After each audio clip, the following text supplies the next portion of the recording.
Similarly to the logic behind accusing Lance of supporting Blood Quantum, why would I, looking the way that I do, try to tell someone that they're not enough for anything, that you're not black enough, or that you're not indigenous enough? I've been hearing that my entire life, and I feel blessed that I was instilled with a strong sense of self, and that didn't come through somebody else telling me who I am.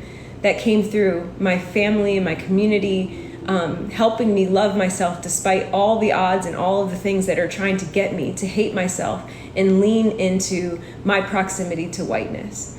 So we were not targeting light-skinned people, we were not targeting mixed people at all. And again, we do not only were we not gatekeeping your heritage or your ancestry, nobody can do that.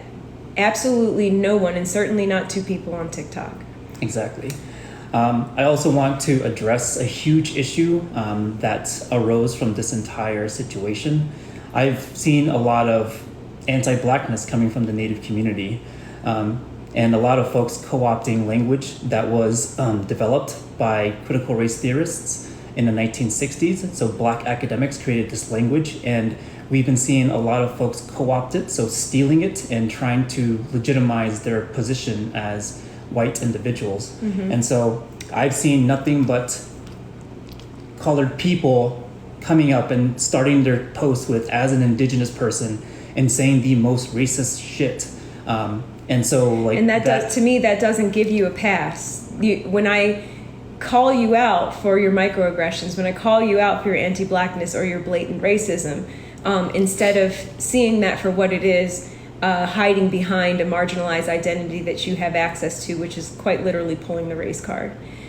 So understand that colorism, white passing, intersectionality, womanism, these are all words that came out of the Black community. So before you come in and try to correct someone who is not part of the Black community, you not being a part of the Black community, about what it means to be white passing, pause and ask yourself where you got this vernacular in the first place. So with that being said, we don't want to suck up too much air. We're going to let some folks in. So again, our ground rules, yes, the comments are off. We do not find the comments to be productive in any live at all, but particularly for this conversation, you can't listen to people and type at the same time. Those joining the live, please have your cameras on. Unfortunately, we will let you out of the live if you aren't showing yourself. Those are the people who will come on. I'll let you know if it's a 5-minute or a 10-minute. It's not to be silencing anyone. There's people who have devoted their entire platforms to this subject. There's people whose careers revolve around this, and we want to give more time to those people. So exactly. So this should be a learning opportunity for us all. All right. So we'll go ahead and give Lex 10.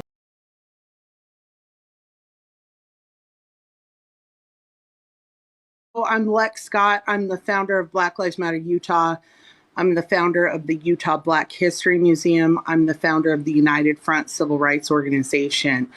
The conversation of white passing is different in the Black community than it is in the Native community. When they said, if you identify as white passing, you are white, I immediately related to that, because if you are white passing, you have white privilege. You are not denied housing and jobs because of the color of your skin. You are not denied housing because of the color of your skin. You are not profiled and murdered by police because of the color of your skin. If society sees you as white, you have that white privilege. Now, a lot of nuanced conversations have popped up about this, but I have seen people putting a lot of words into their mouths. I've seen people saying, remember when Modern Warrior was addressing biracial people and light-skinned people? I am biracial. I have a white passing son. And I heard the statement that Modern Warrior said.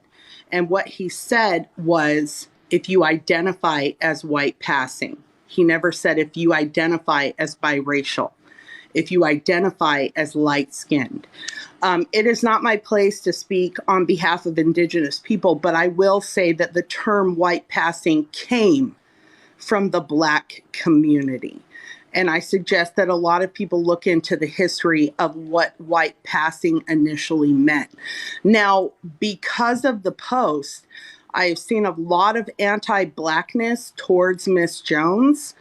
I don't appreciate it. I don't appreciate it at all. And I will not tolerate it. I also see white people, Caucasian people, who have hated Lance from the beginning because he called you colonizers, and you want to see him fall.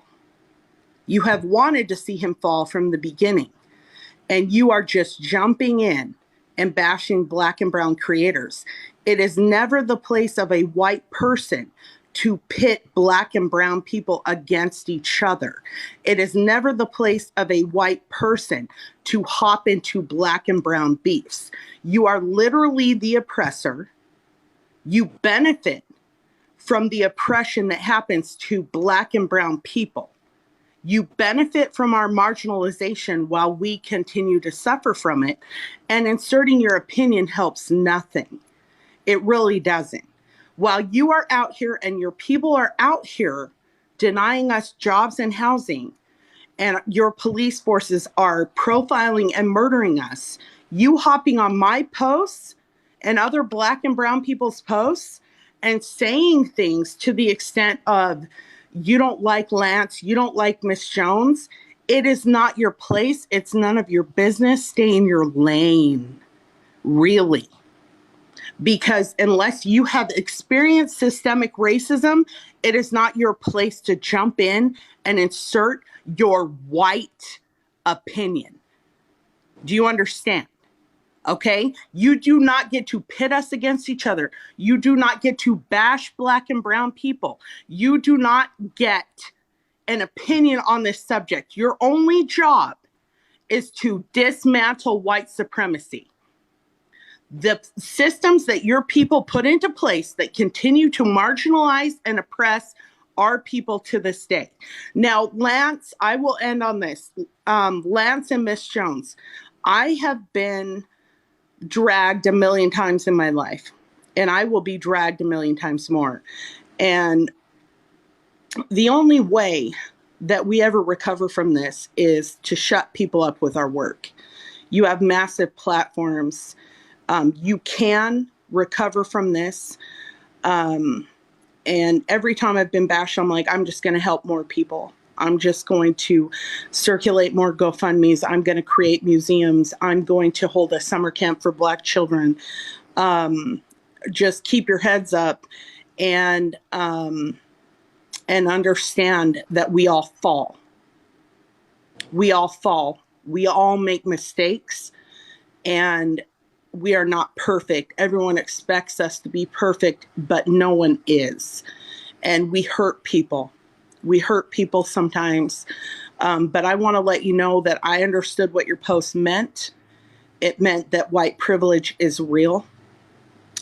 And that if you are walking around society and you have this privilege to not be profiled and murdered by police, to not be denied housing and jobs, if you have this privilege, please acknowledge your privilege and take responsibility for that. So thank you for giving me some time. Be brave. It's going to be a rough live, but keep your heads up and just put in some work. Just put in some work out there. I never wish the downfall of Black and brown people. So I always hope they recover and do good work. We absolutely will. We will. Can't Thank stop, you. won't stop. Thanks, Lex. Okay. Any response or feedback? I think my what stuck with me, what really came to me with that statement or with Lex's feedback is COINTELPRO. Not only are there people who are just lacking intelligence and lacking logical reason, attacking both of us and wanting our downfall, there's always been a systematic effort to separate marginalized communities from each other, to keep them from working with one another. Hoover's COINTEL programs were targeting the Black Panthers, the American Indian Movement, the Young Lords, and the Democratic Socialists of America. And you can see, even through TikTok, how these kinds of systems play out. So please resist the temptation to play into people's hands. When you see someone who is saying things like grandiose accusations about criminality and narcissism, just stop for a moment and say, am I playing into the hands of those who wish to keep us separated? Exactly. These are all militaristic tactics to create dysfunction. It's a literally divide and conquer tactic. So before, if your hate for me is just too overwhelming that you just support any person who says ridiculous things about me, then that's on you. But to folks who are genuinely trying to do better and to be better, really listen and understand what is actually happening. Right. So I'm going to let another person in, Red Road Warrior. Again, we kindly request that you have your camera on. To reiterate to those who've just joined the live, the comments are going to remain off. And we'll go ahead and give you 5 minutes to say your piece. If anyone needs instruction on how to turn your camera on, we'd be happy to tell you. Oh, I'm sorry. Let me turn it on. Thanks. How's it going, Lance? I don't know if she's your girlfriend or just friend. Can you guys hear me?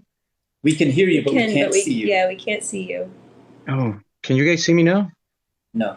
We cannot. How about you out, and then when we let you back in, there's an option that's saying that you're being let in, and you can just turn the camera on in that little screen. Okay. Oh, there you go. Okay. Lance, how's it going? I'm sorry, I don't really know your name. When I came on TikTok about 5 months ago, I think I created some content regarding Lance. I was supporting what he was talking about. There was a Mexican, I think what you would call white passing indigenous woman named Lizzie Huerta, and she attacked Lance. And I can feel that Lance has a positive message for a community of people, a generation of people that needs to continue and be carried on for a long time. I've told people in my lives that Lance is in a progress of growth and healing, as we all are. We all have our issues. We all have our anxieties. We all have our battles to fight.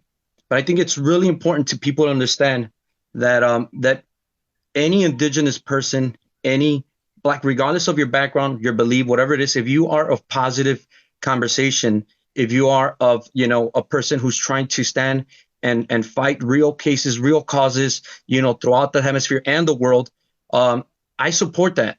So Lance, there's a lot of people that turned against me one time when they said, what's your opinion about Lance? This was months ago, or Modern Warrior. And I said, you know what? Modern Warrior has his voice and he's using it. He's speaking out. He's putting content out. If you don't like it, if you feel he's violating whatever reason, you have the choice to block him, ignore him, or report it. But respect his voice. And I'd say that to anybody. If you're indigenous, no matter who you are, I guess at this point, share your voice, use this content in a positive way. Use this platform in a positive way and share your voice. Don't go out destroying somebody. I've been a victim of that here on this platform. I am Mexica, Anahuaca, and Purepecha. And there's a long story to my story, to where I come from, how I came to be, and, where I'm at today. But I just want to hop on here and say that, Lance, I support you 100%. I think you guys don't need to apologize to I think anybody that's been following you and can see what you've been doing throughout your time here on TikTok and maybe other platforms, you've been doing amazing, man.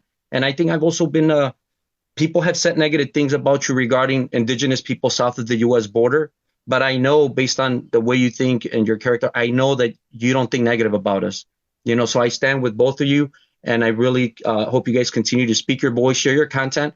And again, not everybody's going to agree with what you have to say, but that's on them. You have a huge platform. And I know if I had that kind of platform, I wouldn't be worried about that. Just be you and, look forward to a better day, to other days and to more content. Hmm. Thank you. Yeah. So don't allow there's haters to. A little time, so if you wanted to get another 2 minutes in, any other thoughts that you want to share? I want to give you as much time as you want. You know what? There's so much to talk about, but to go in depth into conversation, I think that deserves more than 3 minutes at a different time, maybe in person, maybe just somewhere else. But here on this platform, I just wanted to come out here and let people know that as a Native American south of the U.S. border that lives and was born in the United States, but also lived in Mexico for a while, I just want to say I support what you guys are doing. I definitely feel that there's, like I said, we're all learning every day. We create content and not everybody supports it, but there's going to be content that people might like, people might support. And, it's just one of those things where people have a choice. Personally me, I'm trying to focus more on my tribe, which is the Mexica and Awaka. And we have an infusion of Purepecha because my tribe is one of the people, the Mexicas and the Purepecha, the Aztecs and the Purepecha have been in constant battle. They were always in battles. They were had the biggest battles in the history of this hemisphere, the Purepechas and the Aztecs. We were the two biggest rivals. And the reason the colonizer even took over or destroyed Mexico City and kept moving forward was because we never went to their aid, or the Purepecha never went to their aid.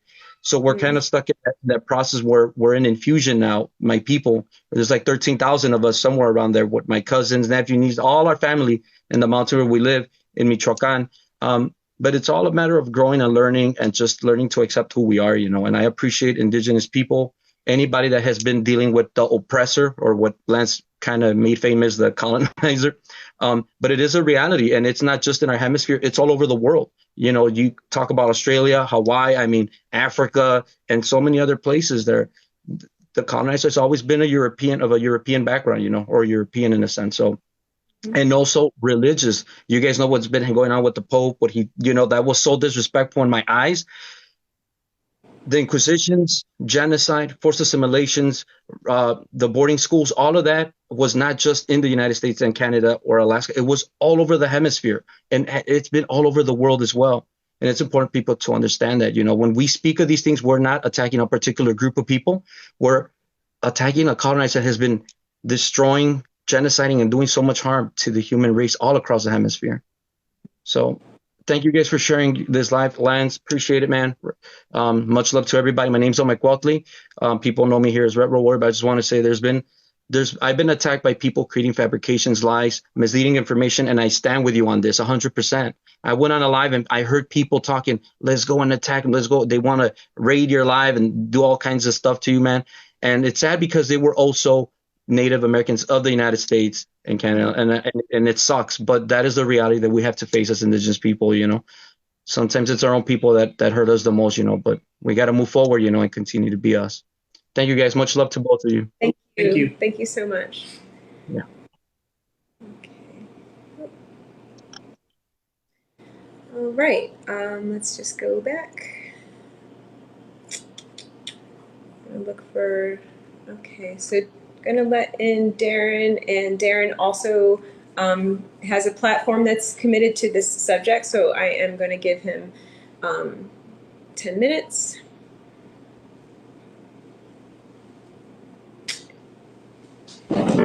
Hey, Hi. Let me just see where the option is to turn on my camera. Okay. All right, so I've got a little timer going. Okay, now I won't need too much time. Yeah, so we had a bit of a conversation offline, and so obviously the opportunity was taken by white supremacists to just cause more division, which we knew was going to happen. But what I do also think is that it pointed out a conversation that needs to be had, and that racism is not a perfect science. It is a social construct. And so I know that the TikTok that was put up didn't have all the specifics in it. And in a way, I'm grateful that it didn't, because of the attention that it brought up. And I think it leaves opportunity for dialogue like this, where we can have a conversation where we understand that if you can pass as white and you take advantage of that privilege rather than hold yourself accountable for the privilege, then you are doing exactly what a person of 100% European descent would do. And that's something that people in communities of color need to take responsibility for. So I live in South Africa, and there are people in various shades of black here. And so I myself need to take accountability for the fact that because of how I look and how I sound, that colorism is also a very real thing. And so if we're gonna take on the fight of white supremacy, we need to be united as communities of color. And part of that is taking accountability with the varying levels of privilege that comes with that. And so it was just so crazy to see the point get taken away and it just get twisted into anything negative, like any possible way that it could have been seen in the most negative light. That was exactly the way it was taken on. And there were very, very, very few content creators who were saying, hang on a second, if you're white passing, taking advantage of your white privilege, not advocating for people who are further away from their proximity to whiteness than you are then in the oppressor dynamic. You are doing what the racial category of whiteness was created for. And it doesn't need you to have 100% European descent or European blood in you for you to do the work of a white supremacist. So if you look the part and you acting the part, do you know what I mean? There's no separation then between you and somebody who came right out of England. There's no difference, because for the communities of color, all you are doing is benefiting from a system that you hold a higher ranking in, for lack of a better term. And so that's the one thing I wanted to say, it's a very important topic that needs to be raised. Colorism is and always will be part of a white supremacist system. And if we can't have that conversation with honesty and accountability, like, we aren't going to get where we want to be. And then the second thing I wanted to say is that there's such a high level of scrutiny for work that attempts to tear down a white supremacist system. Like, a white supremacist system makes so many mistakes, is responsible for so much unaliving, and it is literally good business practice to, if something goes wrong with a car, to check if it's going to be more feasible to reclaim all the cars or pay out the lawsuits. And that's, in a white supremacist system, a completely acceptable thing to do. But when you are trying to take down a white supremacist system, whether you're a content creator or you are working in affirmative action, you are held to such a high level of scrutiny because the system wants to insulate and protect itself. And so what I really want us as people in communities of color to understand is that when we hold the people fighting for transformation to such a high level of scrutiny, we are literally doing the work of white supremacists for them. When we don't give our own content creators, our own change agents, when we don't give them the freedom and the leeway to make mistakes, when we don't give videos like yours the benefit of the doubt, like, hold on a second, he's been creating anti-racist content for years. Why would he now do something that can be taken in a negative light? Let's give, and the reason that you're not given the benefit of the doubt is because of exactly that, a white supremacist system wanting to insulate itself. And so we have to, because I get the same kind of heat as well. And I don't mind, and I take it on, but your platform is significantly bigger, and so you're going to get it on, on a bigger level. But I just need everybody who's watching this to kind of keep that in mind, that when you hold somebody to that high level of scrutiny, even when they are holding themselves accountable, and you want to cancel somebody who is pushing for transformation, you've taken out somebody who's fighting for you. You've deplatformed somebody who's trying to undo the work of white supremacy. And you've literally, like, you've taken down somebody in your own camp.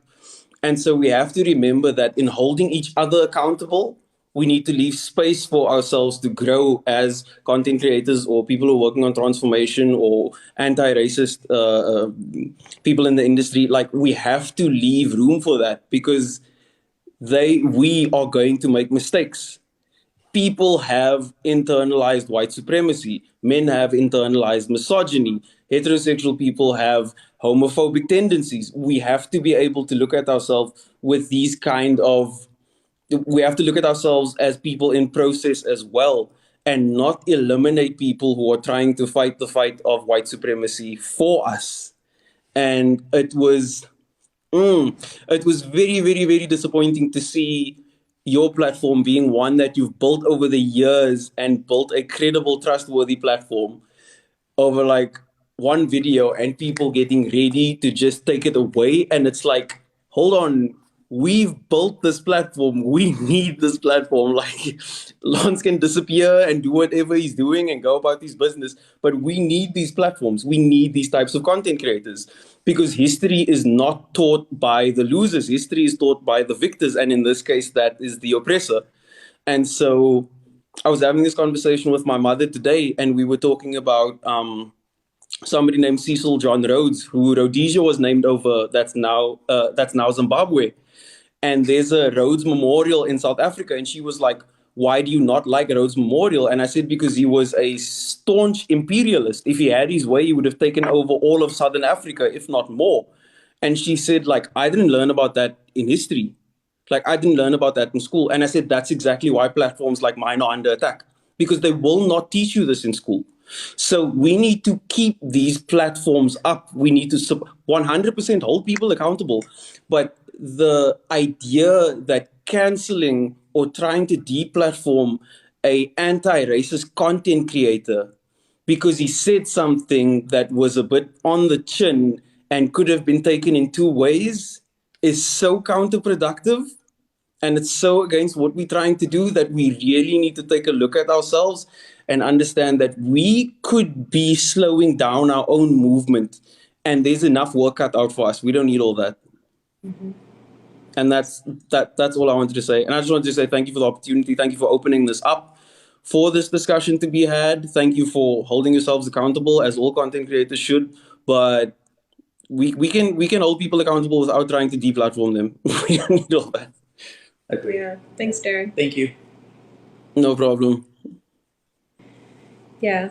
So for those that are just joining the live, to reiterate, the comments will remain off. We don't find them to be productive in any live, but particularly one of this kind of topic. There were already people who were planning on trying to, colonize this live and clog up the conversation with distracting nonsense. So we are going to have a lot more people join the live. We ask that anyone who has put in a guest request to be, when the approval comes through, to put your camera on. The reason why we want this is because it's not exactly productive also to talk about race to an anonymous voice, a faceless person. Exactly. We all know what people do. They use fake profile pictures, use ridiculous words and statements like "as a indigenous person," as a black man, and they blah, just blah, blah. say the most racist shit. So, and anonymity is not welcomed here. Yeah. So we spoke in the beginning. Those of you who are joining live again, we are sorry for the lack of nuance. We're sorry for those who were caught in the crosshairs of our comment sections. For me, particularly the First Nations of Australia, I was an asshole. There's no other way I could put it. I did not have any place to be saying the things that I was saying. It was unfounded, and the more I stayed in the comments, the worse my behavior became, and I'm sincerely sorry for that. Yeah, I'm sorry for the individuals who also got caught up in the comments. Your indigeneity cannot be taken away by anyone, including myself. I'm sorry that the comment section just got a little out of hand, and I couldn't distinguish between supporters and folks who just really dislike me. And I'm really sorry for the live that I participated on and where I buckled under pressure and lost my cool. That was a full display of arrogance and me just being an asshole. So I'm really sorry for that. And if you're also still joining in, we also had mentioned that we are not sorry for what we said. We are sorry for leaving so much empty space for people to fill in. This is such a difficult and important conversation that should not have been summarized in 9 seconds. Mm-hmm. Okay, so I'm going to go ahead and let in Love Helica. So Love, when you get the notification, just make sure that your camera is on.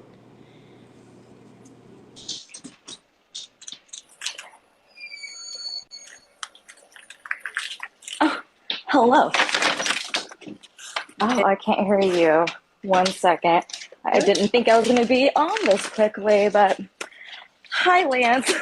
And hi, I forget your name. I'm so sorry. I'm terrible with names. Jones.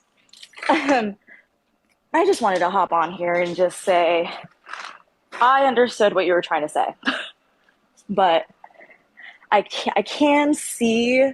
I know when I was like looking at the video, I definitely had a moment where I was like, ooh, cringe.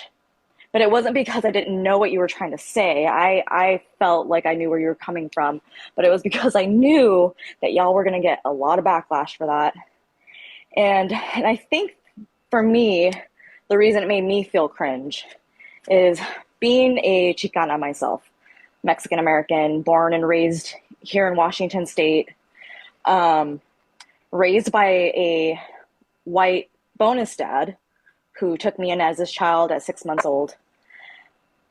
I personally have had moments where growing up, because he was my dad, because he is my dad, I felt that white privilege, even though I am brown. But then I also know that feeling of somebody's looking at me like I'm about to cause trouble because I'm brown. So I've felt that duality my entire life. And coming from a situation where my mom left Mexico the way that she did, for the reasons that she did,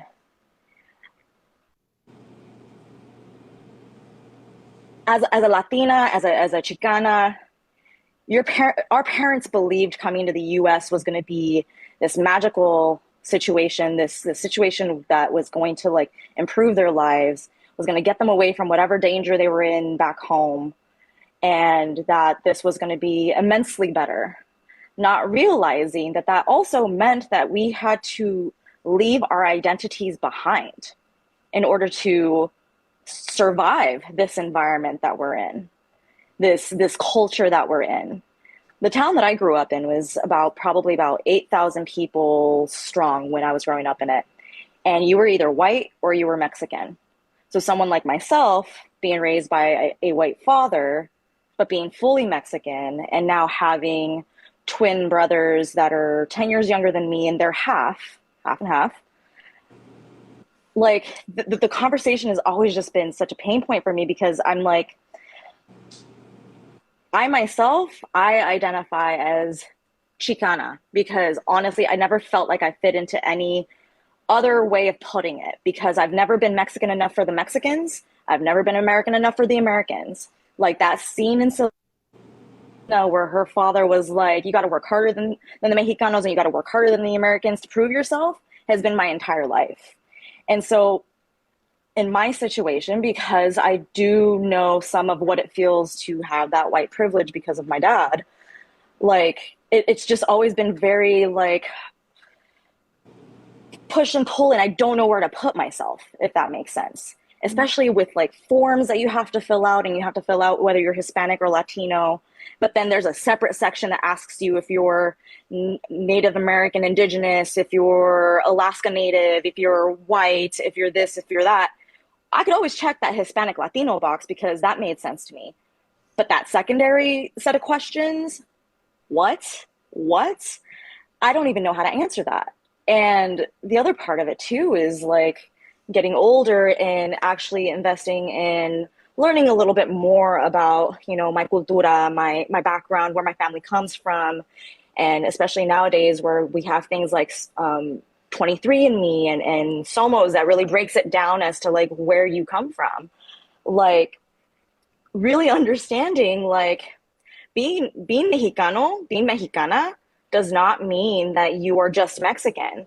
Like I understood from looking at all of that, like I do have Spanish blood in me. So technically I am mixed. Like I technically am mixed. And in some scenarios, people have treated me a certain way because I am supposedly white passing. In other scenarios, people treat me foul ways because I'm not. And so I have grown up my entire life just not really knowing exactly how to explain it other than at this stage in life as a Chicana. Like I'm a Chicana. Like I have this Latino background. I have also this upbringing that I have here, but like how can we speak in a way to especially our younger generations that help them embrace all of it? Because on my end, I see it and I'm like, okay, well, I know how my Spanish blood got there.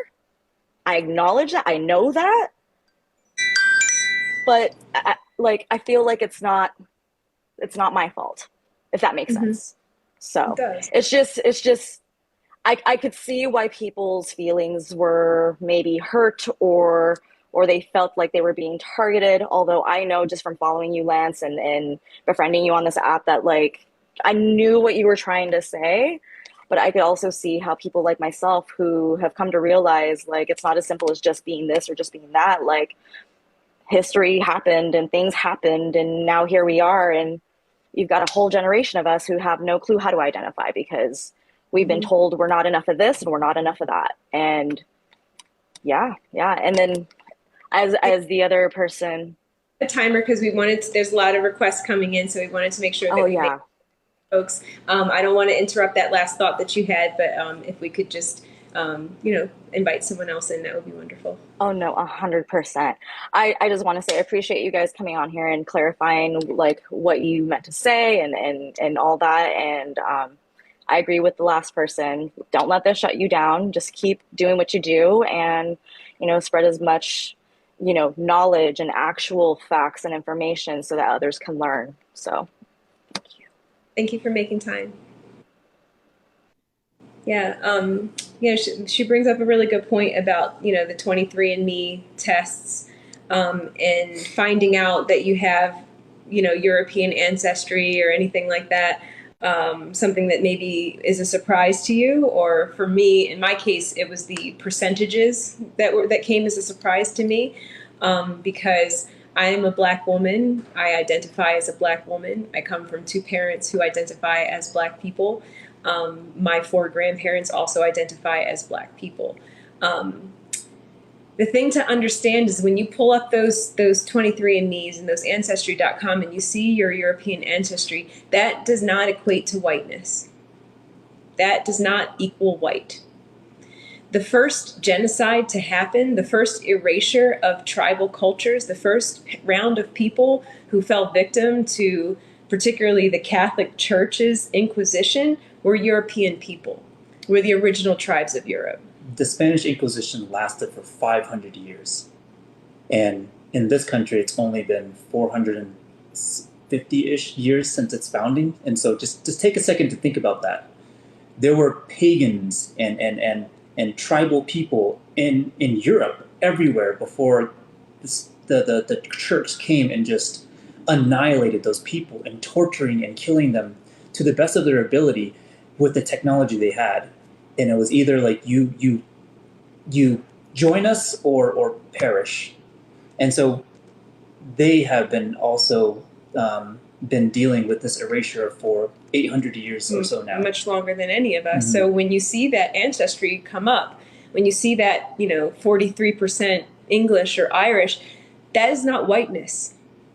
Whiteness is a made up construct that the people who had practice with their own, the tribes of Europe, and then spread that annihilation across the globe, they invented whiteness to justify their actions. this is why when you identify yourself, and I want to put emphasis that that video said if you identify as, not if you are white passing. If you yourself identify as white passing, I am white. To me, how I receive that is that you are leaning into the identity that separates you from everybody else, and not only separate with equality, separate with supremacy. All right, so let's we'll let in and also we're keeping this list ourselves. So, are there any names that you know that we were keeping? This person's been waiting for a while, Lady Artemis. So I'm going to go ahead and let them in. Make sure that your camera is on. Hi. Give me just a second. Let me get my camera on. Thanks. And there's going to be a little chime when you hit that 5-minute mark, and it's not to silence you, it's just to be able to make space for other people. Real video. It to me, I took it as, you know, you taking like I'm gonna be that person that was hurt, that, you know, had that gap where you as you guys said, there was room that could have been filled that was not. So I took it as you almost ripping away my identity. Now, what I'm gonna show you, there's a reason. This picture is me, and that's my first cousin Kyle. My mom, his dad, they're brother and sister. So, like, literally genetics. You know, the only difference is my dad is white. I got dad's genes. I acknowledge that, but I identify as biracial. My dad died when I was 6. I grew up on welfare. I grew up with a single black mom, you know, who grew up during the civil rights era. Hearing what you guys said, and excuse me for being emotional. Oh God, I told myself I wouldn't do this. It felt like I was being invalidated, being told by racists. You know, my mom thought when I was born, she is a shield. She looks white. She has a shield because she grew up during the civil rights era. She was hurled negative insults and threatened by the KKK to be strung up in the streets. She thought I could be protected from that because of how I look. But that wasn't the case. My racism was different. Being told by white people I should be lynched because my blood is dirty, because I look like I'm white. Being told by people I was Mass's favorite. I was clearly a house, you know, and when people call me white, I immediately buck up and I'm like, I am biracial. Thank you. Because I was raised by my mother. I was raised by the black half of my family. I didn't even know the white side of my family because my dad and my uncle, like everyone on my dad's side of the family, because they had an argument, they washed their hands of us. Cool, fine, whatever. But that means I was raised by the black half of my family. That is my identity. That's all I've known. You know, now, do I miss my dad? Did I want to know my dad? Sure. But I knew nothing more of him than he's what, maybe Scottish, Irish, little German. That's it. No, my mom's side, we went down during our family reunion to see where our ancestors' graves were as slaves, you know, and that was so powerful for me to see that, you know, to see where we have come from and to see where we are now, you know, and then to hear the words, you know, in your video. It felt like, you know, it did feel personal, and I understand. Again, of course I will keep this respectful. It felt personal because of my own personal experiences growing up and telling people with pride, no, I'm not white, I am biracial, and then immediately watching people turn and watching them all of a sudden either start laughing, thinking I'm kidding, or when they realize I'm being serious, seeing that racism come out.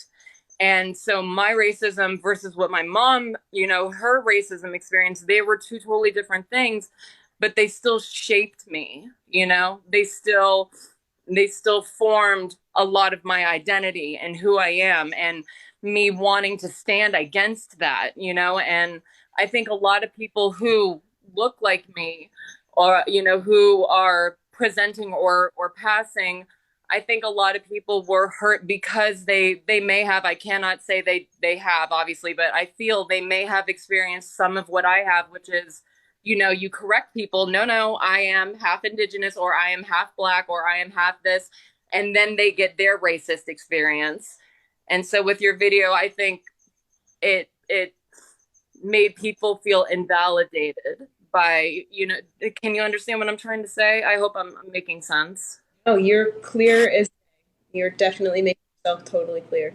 Okay. And it's hard because my daughter, you know, and my sons are both, they came out black and brown, you know, and my daughter looks like me, you know, and but she's triracial, you know, she's black, white, Latina, and her, you know, her eyes are like mine, you know, her hair is brown. It's a mix of me and my husband's, you know, and it's I want her to know everything about herself, you know, but it's also what, you know, what experiences she may have like I had. I don't want her to ever feel invalidated. Whatever she's going to experience, be it by the Latina community, the white community, the black community, whatever she experiences, I want her to know her feelings are valid.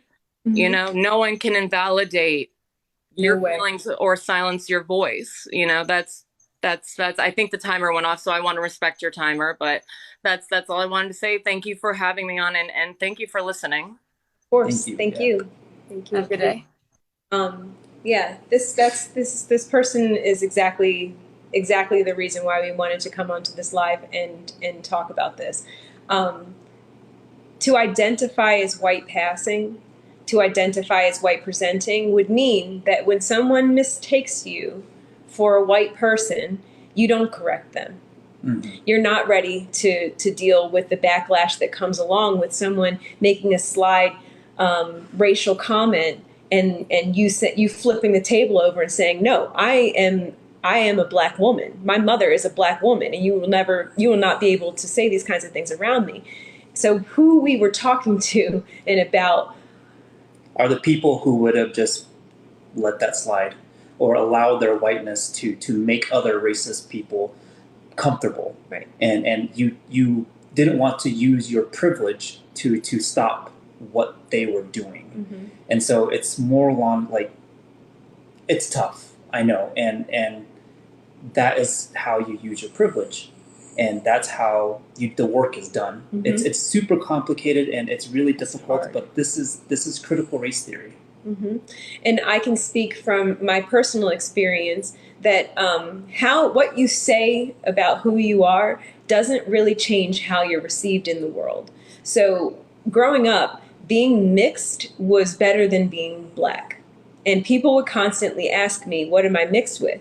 Now, I could say, oh yeah, I'm mixed with, and make up a bunch of things, and that person would immediately feel that oh, that's why you look the way you do. That's why your eyes are so pretty. That's why this, that, and the other. But I was taught as a child not to do that, not to try to lean toward something other than black because that's what's seen as bad or ugly. And it's like, oh, you find me attractive? It's because you find black women attractive, and this is what black women look like. So, you know, there's people who, the same way that you could be white presenting in this world and not claim your identity, mixed people can do the same thing. And I feel that this, you know, the woman who was just on, you know, she owns that side of herself, and that's precisely who we didn't want to hurt. All right. Let's go with, let's see, Bella the Savage 95. I think they've been, is it in order? I think it's in order. I'm not sure. Yeah, so we'll go Bella the Savage. When I hit accept, make sure that your camera is open. Oops, sorry. And we'll hit that 5-minute mark. Can you see me? Yeah. Sorry, before got locked out of my TikTok, but we're back. What are you gonna do? So I just wanted to get on here real quick because, you know, a lot of people have commented on a lot of the videos that I have done calling me Miss Modern Warrior, which I don't take offense to just because I've kind of followed your journey and stuff like that. But I think what some people really didn't take from the video, and I've been getting into arguments with people all over, is that there is, when you said if you identify, I understood that because obviously I'm brown. Um, and so I'm very, what they say, like look native or however you want to put it. But I grew up around a lot of white passing family. Like if you see my mom, she is almost full-blooded Native American, but that little bit of white blood that's in her just over time. I mean, my grandpa is dark, my grandma. Um, but anyway, so I understood things differently from that video because I have cousins who, growing up, their experiences were different than mine. So obviously, when it came to bullying at school, and I went to a predominantly white school, there was no getting away from it. There was no hiding what color I was. When you come back from summer and you're darker than everybody else, and just things like that. So when it came to getting attacked, there was never that option for me to hide behind anything. And so this is a whole, thing that's coming up eventually. But here in Oregon right now, what they're trying to do with one of the tribes, and I'm not going to say any names until it's completely confirmed once they vote on it. One of the tribes here wants to identify descendancy. What that means is as long as you can provide that specific tribal lineage, you can have tribal membership. But what they are trying to do now, they will allow that, but the tribe doesn't want to allow accepting all blood quantum. Meaning, like for most people in Oregon, like I'm mixed with Grand Ronde, Siletz, Kalapuya, like I have everything in me. They don't want to do that, but they want to recognize descendancy. So up here, why I say when you play native, it's because around here, white passing, you'll never see them at ceremony. You'll never see them at sweat lodge. You'll never see them working with the youth. You'll never see them doing prayer runs that we constantly do over here. But when it comes time to being on the front picture of, the Statesman Journal and, our capital's newspaper, they're all about it. When it comes to them being the front picture of the tribe recognizing this with the state of Oregon, they're all for it. And it's really hard because the people who have dedicated their time, like I'm not going to get into, crazy stuff about where I work because, I can't, but I work at a boarding school. It was a boarding school that I attended. And so one of the main things that I see the biggest gap between high school and college for a lot of those students is that, when they come here, especially for those mostly from Arizona, from Navajo Nation, from South Dakota, and places where they don't get that big of an opportunity to leave their reservation, they come here and it's such a culture shock because they don't realize that the outside world is really racist. And here, people know that there's tribal here, but if you're brown, they're going to assume that you're Mexican, which most of us, we are.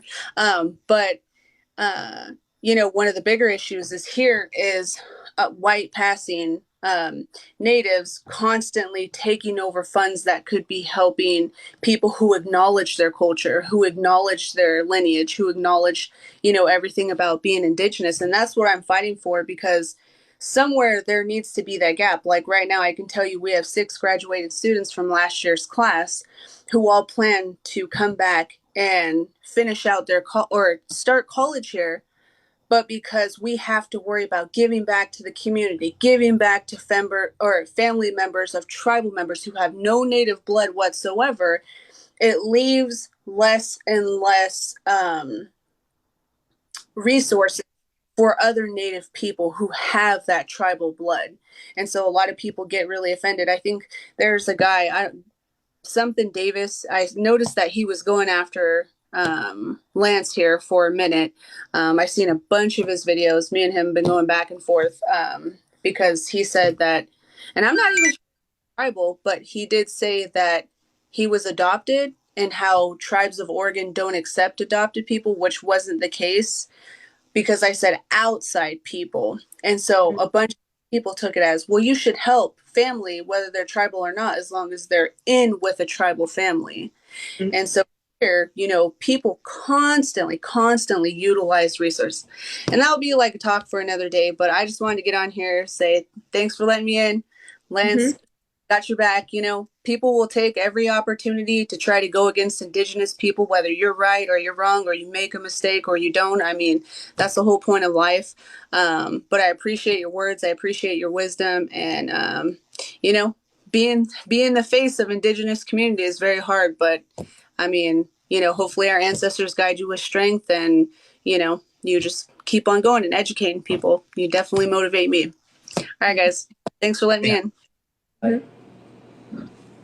Yeah, I think they hit a lot of great points. It's really difficult for folks who look like this to claim to be a descendant, and especially after this happened, because like we were mentioning, they opened up their posts with "as an Indigenous person" and just said the most racist, anti-Black stuff, and it's disgusting. And so, like, what is really sad is that those people are taking Indigenous voices away. They are trying to co-opt our identity, and it's really dangerous, because if that's the case, then what is being Indigenous? What is being Native? What is it? If it's not blood quantum, if it's not descendancy, if it's not like it's difficult to have. And so to have these individuals not know any of these really intricate laws and social realities and racial realities and political realities, they're going to take away our voice. It's the same thing that happened with Elizabeth Warren. When she applied to be a professor at Harvard Law School, she clicked off American Indian because she thought she can get a leg in, and she did. And so the Harvard, law school brought her in as a staff member and touted her as like a diversity hire, when in reality it's just really difficult to accept that it's not right. And so it really does a lot of damage when it comes down to the civil rights movement, because Native people are still struggling. We are still challenging these systems, and these opportunities are taken away from us because descendants are stepping in and ruining those chances. And I think just speaking for myself, there are a lot of people who brought their personal stories into this situation, and I see them, I acknowledge them. However, there are some defining characteristics of white supremacy and white privilege. One of those is individualism. Black and brown people who are unambiguously not white, we are part of a collective, whether we want to be or not. So what we do is our conduct is always seen as representative of the whole, especially in Black families. We behave ourselves not because our parents want us to be perceived as well-behaved children, because what we do has an impact on the overarching view of all Black people across this entire country. So in that sense, we wear our burden right out here up front. So what white presenting and white passing people of color need to understand is that the whole story around the tears and the rejection and the grandmother and we don't see that. We don't see that. So you have a responsibility to know who you are when you show up in a room, and that there isn't space for me to consider, oh, maybe they had a really hard life, so I'm just gonna swallow this anti-racist, this anti-Blackness and this racism, and I'm gonna let this whole ass white woman talk to me in any way they want. And one day, maybe we'll live in a post-racial society where that doesn't matter, but we're not there yet. And when a Black woman or a Chicana woman or a Maori woman comes to me and says, you fucked up. Here's let me tell you all the things that are wrong. I have a different feeling. It's not violence. It's a call in, not a call out. And I know that it's hard to separate your life experience from who you are in the world, and you want everyone to know that you suffered. But like Lex said in the beginning, your suffering has not been because of your skin color in the broad sense that it has with mine. Exactly. And we don't have the privilege of individualism. Really quickly, I would like to do a thought experiment, right? So let's imagine we are in 1800s and we are standing about 50 yards away from the US cavalry.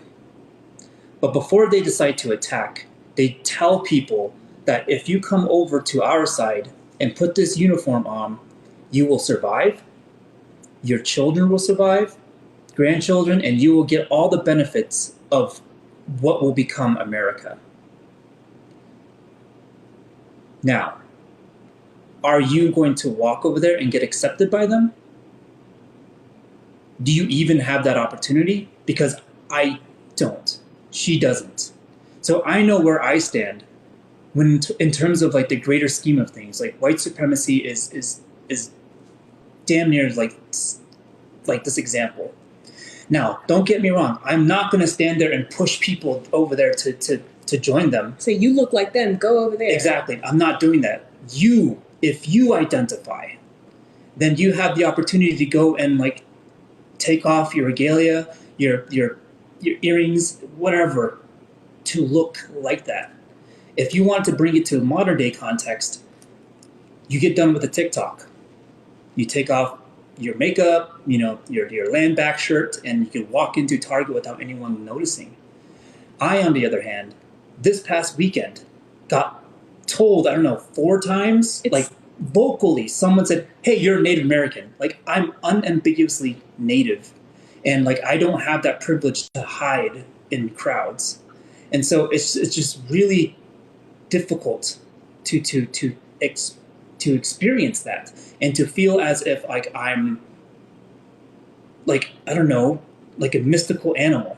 And like people take photos of me not because I'm a social media influencer, but because they said you are like, you don't rarely see you like you. They've said you don't see him like that anymore. Some guy, we were walking on the boardwalk, was throwing footballs back and forth, person. It was really fun. I was like, oh, that's a cool thing to do. Passes it to Lancey, passes it back. I knew you were going to catch that, Native American. And it's like, thanks for the reminder. Thanks for the othering that's like constantly happening. And so whenever those of you who are biracial and the genetic lottery puts you in a white body, just pause for a moment that like you actually have to do the anti-racism work too. All right, let's see who else is in here. Let's see who's been waiting for a while. All right, Latoya, I'm gonna hit accept. Make sure your camera is on, and we'll go ahead. A little timer will go off when you hit the 5-minute mark. And again, that is not to silence you; it's just to make space for other folks. But here, I'll stop before while she connects. Or while they connect, I'm sorry, I don't know your pronouns.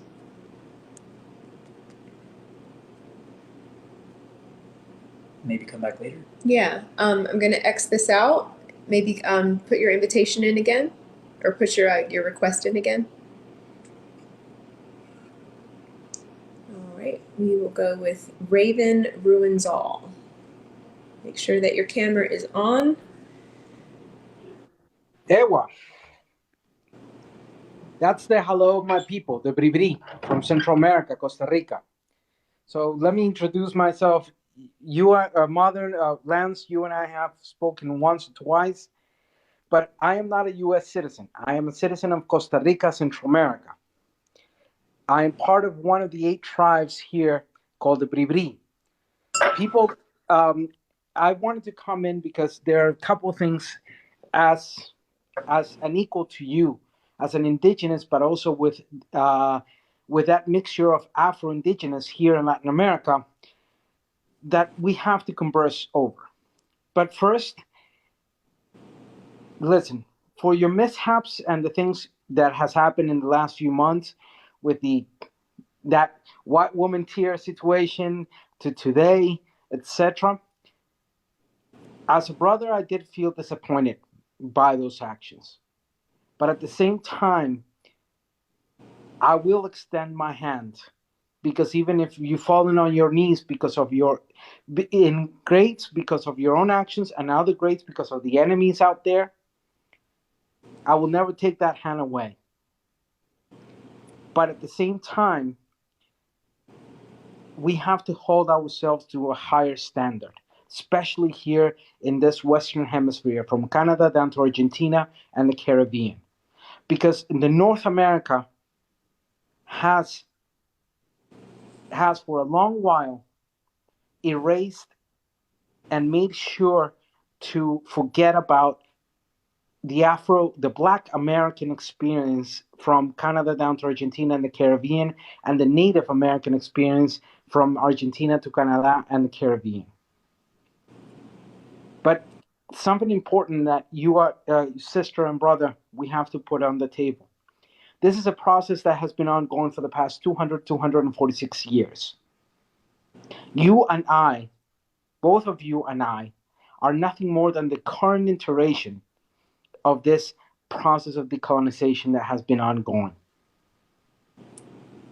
We have on our backs the actions of our ancestors, the successes, the mistakes, and we hold in our hands what fertile ground, what agua we deposit. Agua means seed in the language of my people. So we have to hold ourselves to a higher standard, because the process that has been ongoing, yes, it has been successful, but at the same time, it has been hindered by exceptionalism, by nationalism, by gringo-centric, US-centric, Eurocentric perspectives. Look at how ridiculous people say, oh, the Western world, and they add Europe. No, Europe is not the Western world. We are. From Argentina up to Canada and the Caribbean. Europeans, the Western Europeans, are not the Western world. They're the Western European world, but they're not the Western world. And at the same time, from North America, we, especially United States, look, the classifications, Hispanic is not a race. Latino American is not a race.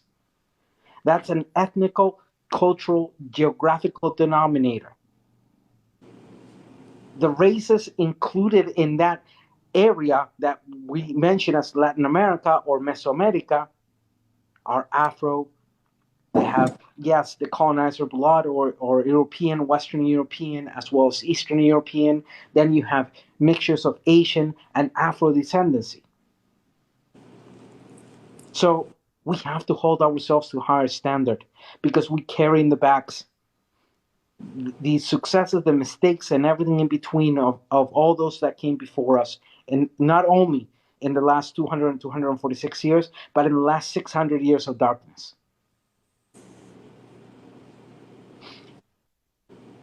Saying this, at the same time, we understand that the concept of indigenous is a concept of around the world. Pero juntos pero no revueltos. United but not mixed. In what way? I can't speak for Pacific Islanders. I cannot speak for the Maori experience or any other Pacific Islanders. I cannot speak for the Africans. I cannot speak for the Asians. And I cannot speak for the European natives. That's not my place. My place is I'm a son of the corn. I am son of the bean. I am son of the cacao.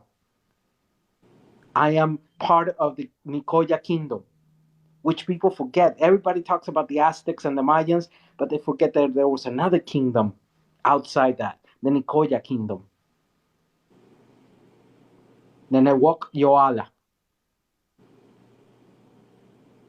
And they forget about the Mapuches, the Guaranis, and so many others in the south. They forget about the Taínos, the Calinangos. There's over 1,126 tribes of indigenous that we survived the 600 years of darkness. Thank you for invoking their names. I will always invoke their names, and I'm just invoking a few, but there's 1,126. And the other concept, we in Latin America, we don't have the system that you have in the United States. We are not recognized. We fought for that recognition. Pablo Pespere, Galvarino, amongst many others. Our freedom of today, the independences of Latin America, North, Central, South, and Caribbean, is constructed in the blood of colonizers. People don't realize that in the War of Independence, 25,000 British died, were killed. And you know what? It may sound horrible, but I never forget that we had to build our freedoms in the blood of the colonizers. And we never have to let them forget that.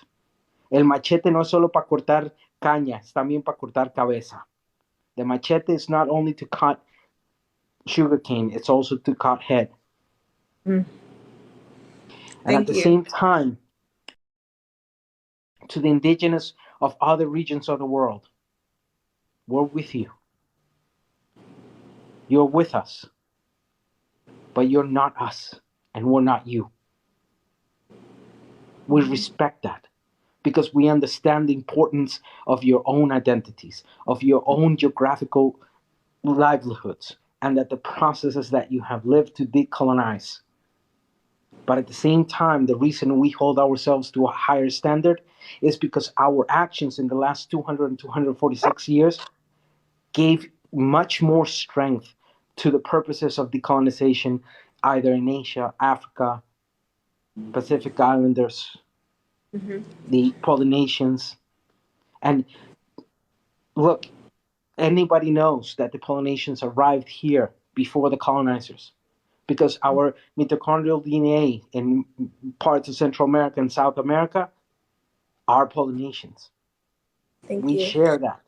I want to interrupt you. I'm just gonna just make space for some other folks. Yeah, let me. Thank you so much. I want to finish that thought. Absolutely finish that thought. My last thought. So listen, both of you, brother and sister. I speak to you in this language of the colonizer because that's the only way we can understand each other, unfortunately. Y yo sé que tal vez en español no los entendamos, pero bueno, esa es otra lengua. I think that in Spanish. But what I'm going to tell you is, do not forget your place. Your place as mine is that we carry that burden. And at the same time, we carry our own liberation. And at the same time, we carry the seeds for our next generations to be more connected. Don't forget that. Because if you do, I will check you. We will check you. And as my people say, Beshko Boulaba. That's how we say goodbye. Beshko Boulaba. It means walk with your eyes. Walk with your eyes open. It's beautiful. Beshko Boulaba.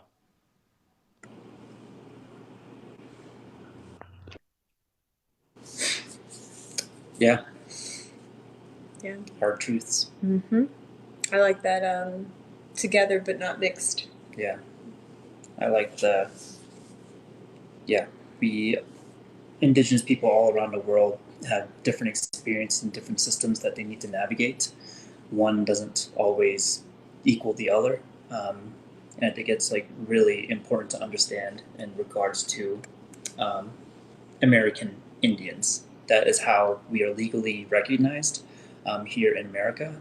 Our experiences are not in alignment with Canada in terms of like the political realities of our identities, and or Australia and or New Zealand. And so, yes, like we are indigenous and we are fighting colonization and white supremacy. We just have different approaches to it. And for those who have just joining the live, yes, the comments are off. They're off because we don't find them to be productive in anybody's lives whatsoever. but we knew that people were going to be coming in, sharing really important information, their personal stories, and you cannot listen and type at the same time. It's also very hard to ignore comments, and we just didn't want who's flooding this live and disrupting the vibe. So those who are joining us in our live, we're giving 5 minutes. Obviously, I'm not just going to cut you off and end it. There's a chimer that goes off that will let you know just to wrap up the thought. There are a few people who are going to carve a little bit more time for. These include people who were caught in our crossfire. If they join the live, then they will get more time to speak. Also, people who are who work in the field of diversity, equity, and inclusion, critical race theory, who work in the nonprofit sector, who can weigh on this, educators, and those who really devoted their platforms to this over the past week or so. So when we ask people to join, be prepared to have your camera on. We cannot talk to voices about race. We need to talk to faces about race. And we are not discussing anything related to the Wombland saga. Because of legal counsel. Okay, next. All right. We're going to go with Tamira.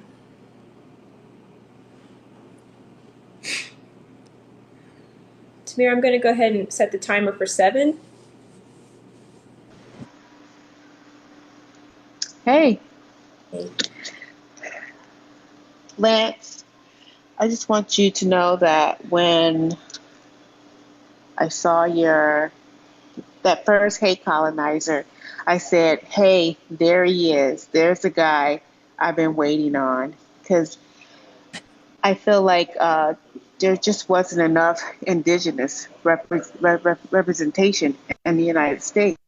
So, and when I saw you, I was like, he's the one. And I know that, some people may not want you, but you're the person that they need. You're the person that they need. It takes a lot to unlearn white supremacy and a colonial mindset. It takes a lot to unlearn that. When you first put out that video that said, I don't move out of the way of white people on the sidewalk, that made me rethink to myself, do I do that? Am I doing that subconsciously, making room for them, making space for them, and not even realizing that I'm doing that? And so I put it to the test, and lo and behold, I was doing that. I was shrinking myself and making myself smaller to let them be bigger and be a first-class citizen, and I'm in a second-class status.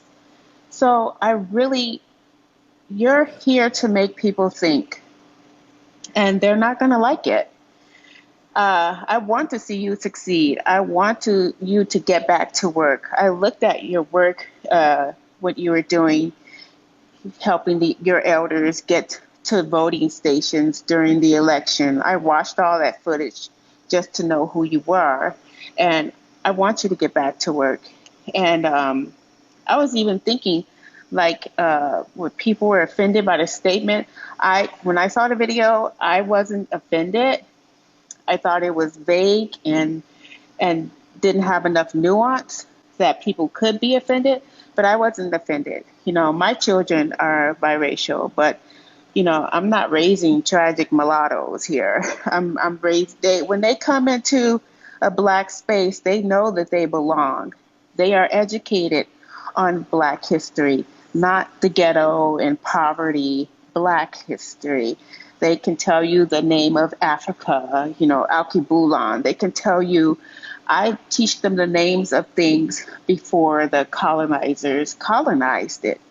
That's what I teach. That's what I want them to connect to, not, rap music. Well, I like rap music, but the ghetto and all that stereotypical crap. That is not Blackness to me. That is something that was created and shoved down our throats.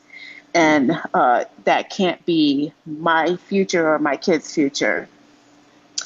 And also I was, the video we said some person was 1/16 white, you know, I was thinking, isn't that when Pocahontas's lineage were considered white and they got told that they had honorary white status? So you can tell that that was just something that was created and given. There's no such thing as whiteness. Like my children, I do not call them white. I call them, they're Black German Americans. My husband's family has, you know, all his records where they signed in on Ellis Island from Germany. So I do not call my children white because I don't want them to be associated with that mindset and being a colonizer. I've met plenty of biracial people who are colonizers. They're colonizers, and some in my husband's family. They are, they reject anything Black. They don't want to learn about anything Black history. They want to remain ignorant. So I got what you meant when people are saying, well, I'm 1/16 Native, you're a colonizer. Because these people, they don't know about the missing and they don't know about MMIV. They don't try to stop, the graping of our land by poisoning our water systems. They don't do anything other than hang on to that Native American heritage and use it as a guard or to absolve themselves of any accountability whatsoever. And that is just so infuriating when I come across that, because I live in Nebraska and I come across that a lot. It's just a lot of people who claim to have heritage of color and they don't do anything regarding Black and brown issues. And it's infuriating, it's disappointing, but I want you to keep doing what you're doing. I do want you to do more of the Hey Colonizer videos. I want to see those. I want to see education coming from your platform and what you're doing. No, I don't think you should stop. I don't think you should stop because some people made up a fuss over your dating life or a fuss about a video that was too vague. And, I knew what you meant. And, there are plenty of people supporting you and want you to continue. We don't want you to give up your space and quit because they want you to. We want you to keep working, and you're the front man. And I know there's a lot of other Indigenous creators on this app that I follow, and I love all of your content, and I love that you're fighting back, and I love that that you have a voice here, because I read some Indigenous newspapers, but it's not like I actually get to hear from the mouth of an Indigenous person, which I would like to hear their opinions more often because I don't usually get to hear that. But, so I'm going to wrap it up. I heard the bell, and I just want you to know that you have plenty of people supporting you, and just keep doing what you're doing, brother. We're out here. So. Yeah. Thank you. Peace. So what I keep wanting to drive home is not to take for granted the programming and brainwashing that got whiteness to be centered in so many conversations in the first place. What is whiteness? What is race? And I've seen so many passive aggressive comments being like, oh, because of my DNA, I don't get to look at the moon, or because of my genetics, I don't get to do this, that, and the other. There is no, and you Google this, Google is free. There are countless TED Talks, academic journals. There is absolutely no genetic determinant, no basis for race whatsoever. If you pulled my DNA, even if you could figure out where in the world my DNA is from, You will find the genetic determinant for a white person, a mahogany skinned dark person, and everything in between. There is absolutely nothing at the molecular, at the DNA level that identifies you racially. It is a made up social construct, just like gender, just like currency, just like flags. So no sooner am I American because of the red, white, and blue stripes and bars. I'm an American because of my legal status and my passport and where I was born and the language that I speak. But you are not your race because there's something in your DNA that makes you white. And like we said before, if you are of European ancestry and you know exactly where your people are from, you don't need to associate yourself with whiteness. You can learn about the original tribes of Europe who experienced the very same genocide, the very same oppression that was the practice ground for what happened on a global scale.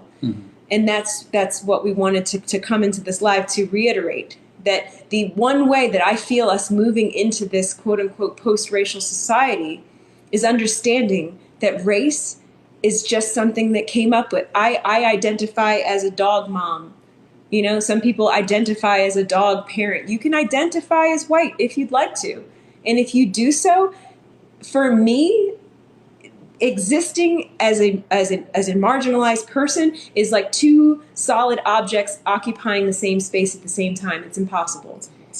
And you don't have to do it. You don't have to take it personally. And I feel very strongly that there's a lot of personal work that white presenting, white passing, and white people need to do with their own association with their whiteness.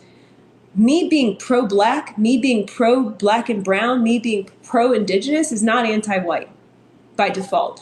But whiteness, by the nature of its existence, is anti everything else. It was invented and created and thrust into society. We continue to buy into it in order to place certain looking people above other looking people. Exactly. Really quick observation. Now you all see why I'm dating her? Our conversations are really fun. Next person. All right. This person has been waiting for a while. Philip, when I let you in, make sure that your camera is on.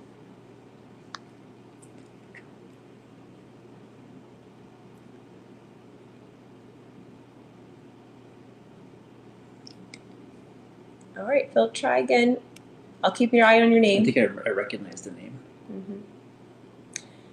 There's Dana. I'm gonna see. I'm gonna accept Izzy, because I do have a list of folks that asked ahead of time. Okay. So I'm gonna go ahead and let in Izzy. If you could make sure that camera is on, friend.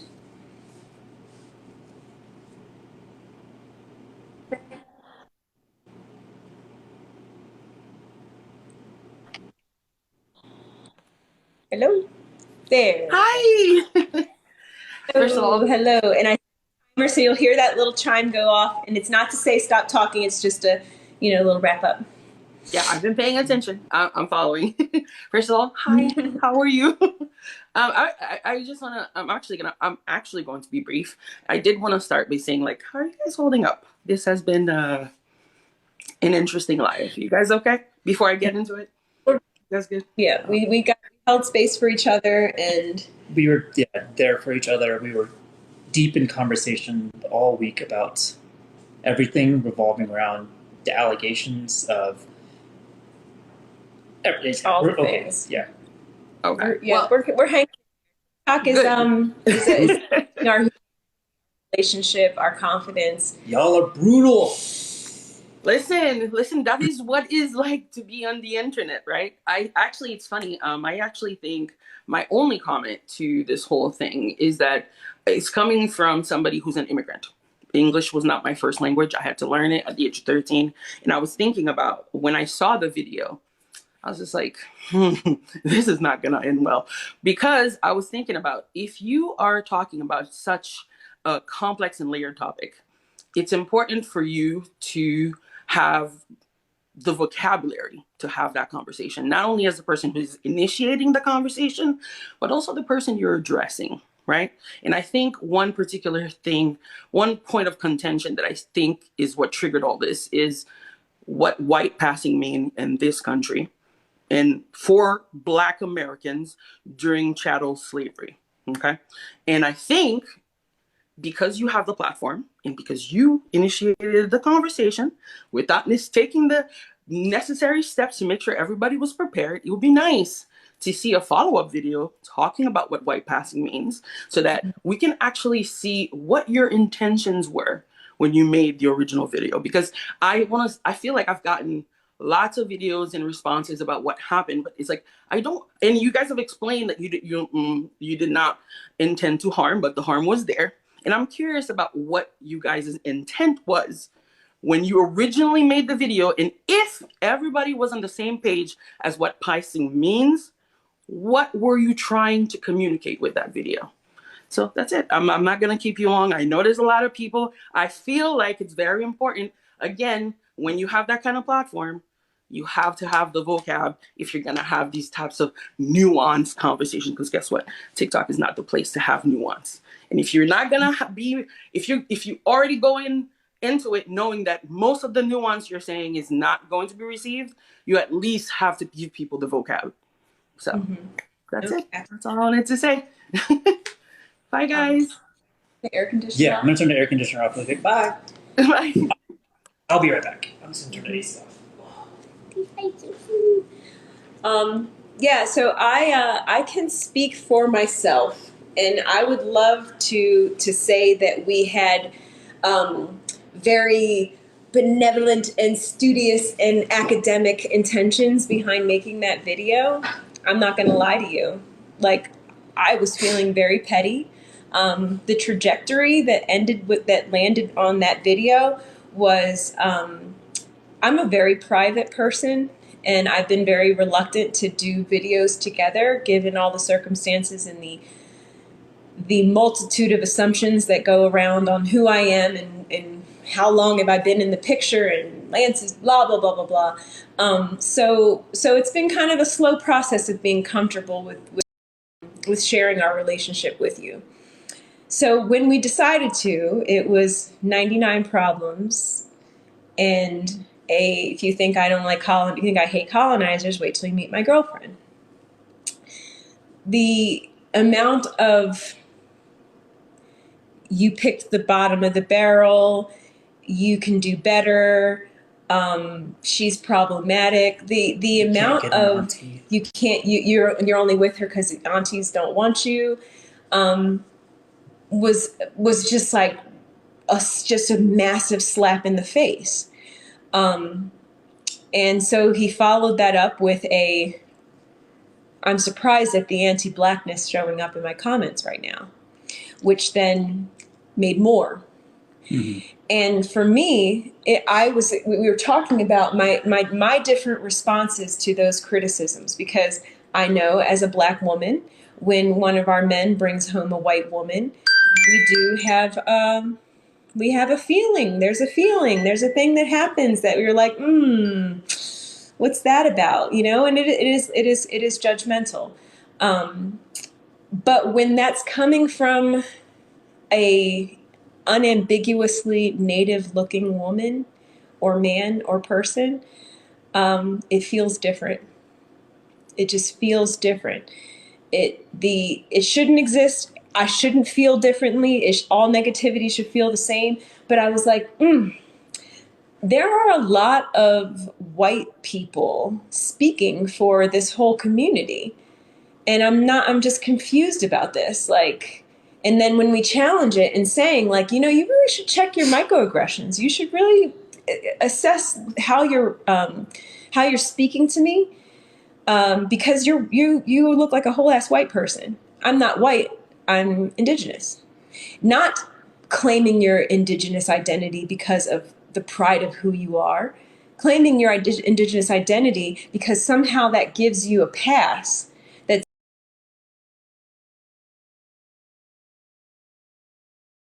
the same thing to me. Mm-hmm. And I would love to say that we did that video because I was like, oh, this is going to open up an insightful conversation about positive change. That's like always the undertone, but right up front, I'm like, Yeah, exactly. If you've been following me for the year or 2 years I've been on TikTok, you know that there's like a punch in the chin and then a conversation. And yeah, I was appalled at what was coming out from those posts that we made together. And I wanted to challenge, and it did. And it was really interesting too, because like when I posted that, a lot of natives came out and said like, I don't like light-skinned natives. And I'm really curious, like, how did you get white and then light skin? How did you put it together? I'm curious, do you think you're white or I don't know what's going on? But there was a huge conversation, and it was really gross because everybody came to their aid. mm-hmm. They protected their proximity to whiteness. We had countries from people from other countries coming in and coddling them, when in reality, brown and black natives and people are targeted every day because of our complexion, because of what we present as, who we are. We can't take this off. And so like it was interesting to see that. And like they're calling me a gatekeeper or invalidating their experience, when in all reality, it was like, how did you connect yourself to white? Mm-hmm. Where did that connection happen? Mm-hmm. And now they're trying to excommunicate me for I don't know what reason. And so like, I'm glad that happened. And it unveiled a really interesting issue within the Native community Mm-hmm. that I'm going to keep challenging. And we know just from the events of other people's lives that, unfortunately, I mean, I'm going to have to do some inner work and some healing from this, but like I concluded that Black women are the only people who hold space for me.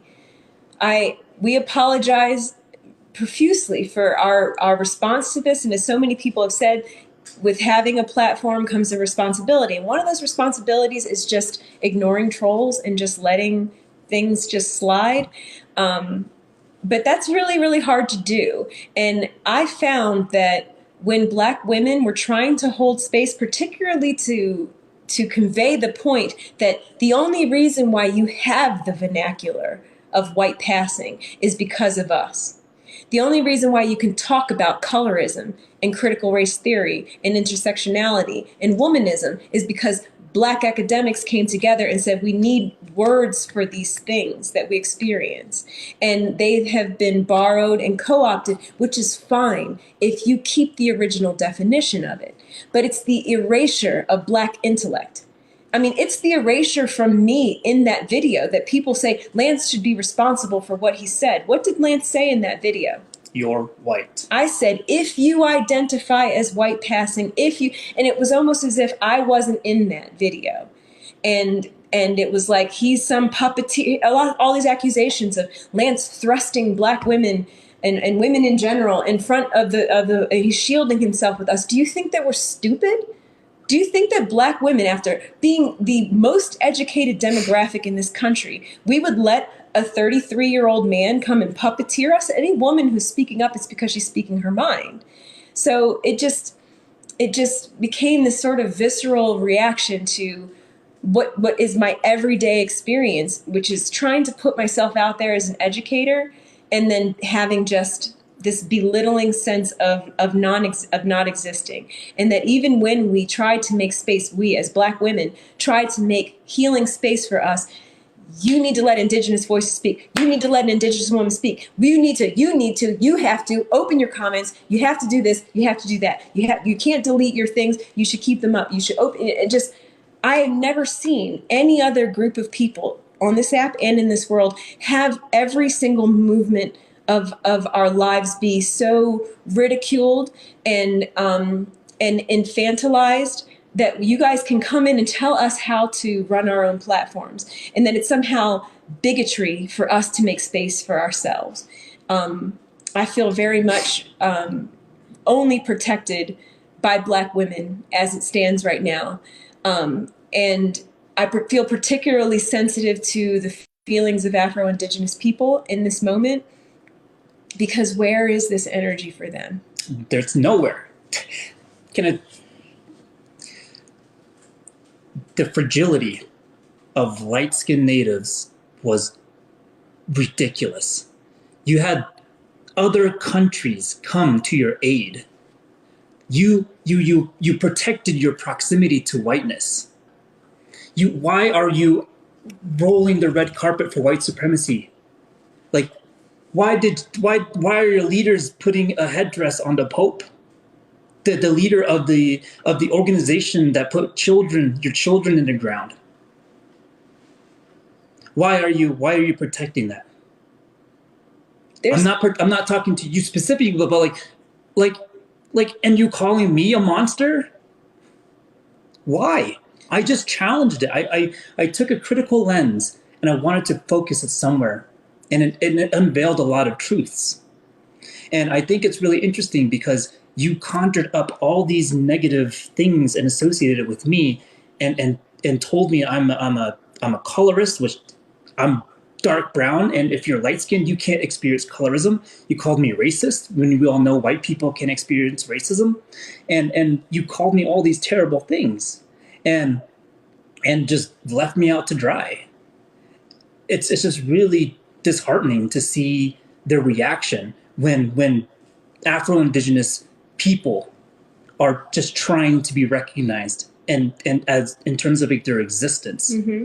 But the moment I challenged whiteness, the world came over to your aid. Literally the world. And I know that I have a lane, and Afro-Indigenous issues is not one of them, but like I challenge that a bit, because there is one component of the Black community that you may not understand, and that is the taking in of so many rejected babies, so many rejected full-blooded Native people who were dismissed by their own families because they were in interracial relationships, people who are struggling to just reconnect.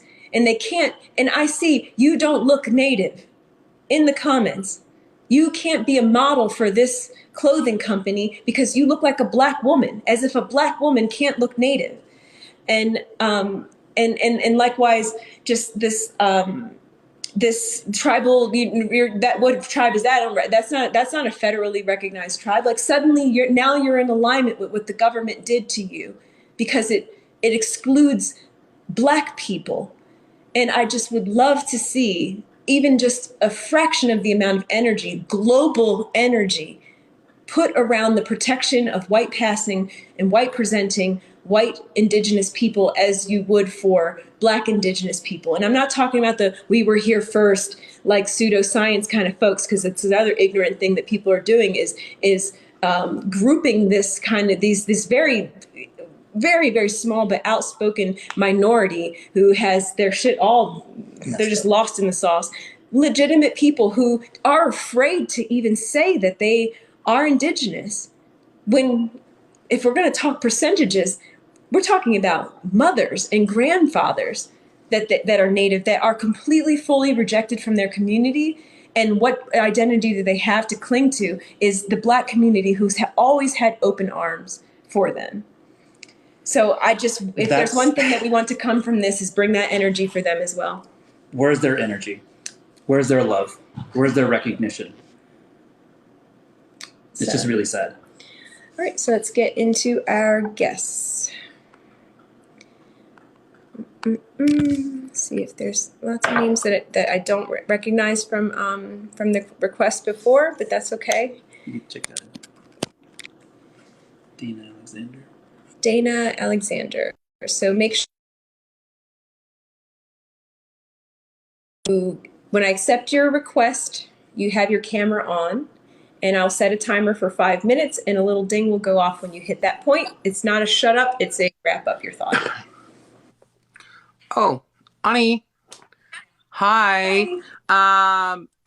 So I guess I should introduce myself to people who are watching. My name's Denai. I'm an Indigenous content creator here on TikTok. Miss Jones, I haven't met you before. Hello. And Lance, we've been mutuals for a while. So thanks for letting me come up. I hadn't planned on really watching the live, and I decided to. So I've been watching from the beginning. And the reason why I didn't know if I was going to join in whether I was going to watch or ask to be a guest was because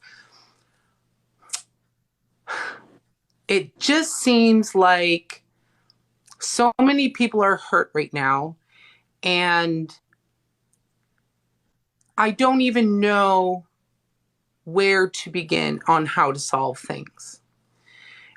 And I'm all about solutions. That's what I'm about. That's what people know me for. You know, I'm really about getting down to the root of things and then finding some sort of way to move forward. I did notice that the tone of the conversation shifted just before I came up. So I'm trying to shift myself back because what you guys were just talking about and the way that you were talking about it kind of got me a little riled up. And I was like, so I'm just trying to bring myself back to where I was probably about 5 minutes ago. Let's talk about the video that you put up, the one that had so much space that left for people to fill in that space with what they thought. You know, when I saw it, I knew right away in the first view, I was like, Lance is going to get it now. I knew also of the intent, and I think other creators that have come up have said that, is that I knew what yous were getting at. Totally knew. But the reality is that intent, in the end, sometimes doesn't really matter because people's realities is their truth. And the way people perceived and took that is the reality that they live in. And so they hurt. And the reason why they hurt is because they care. Not all, but a lot of them, Lance, a lot of them care for you or, you know, think highly of you. And when we get hurt like that by people who we trust or give part of ourselves to, it's easy for us to lash back hard, right?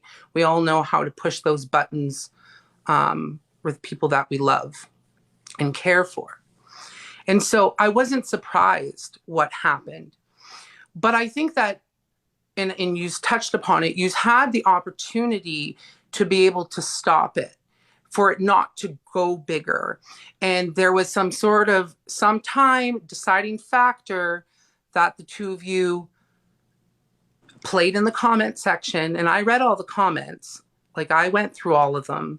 I read the comments that yous made, and I can see the firing back. And I was like, okay, well, now he's done.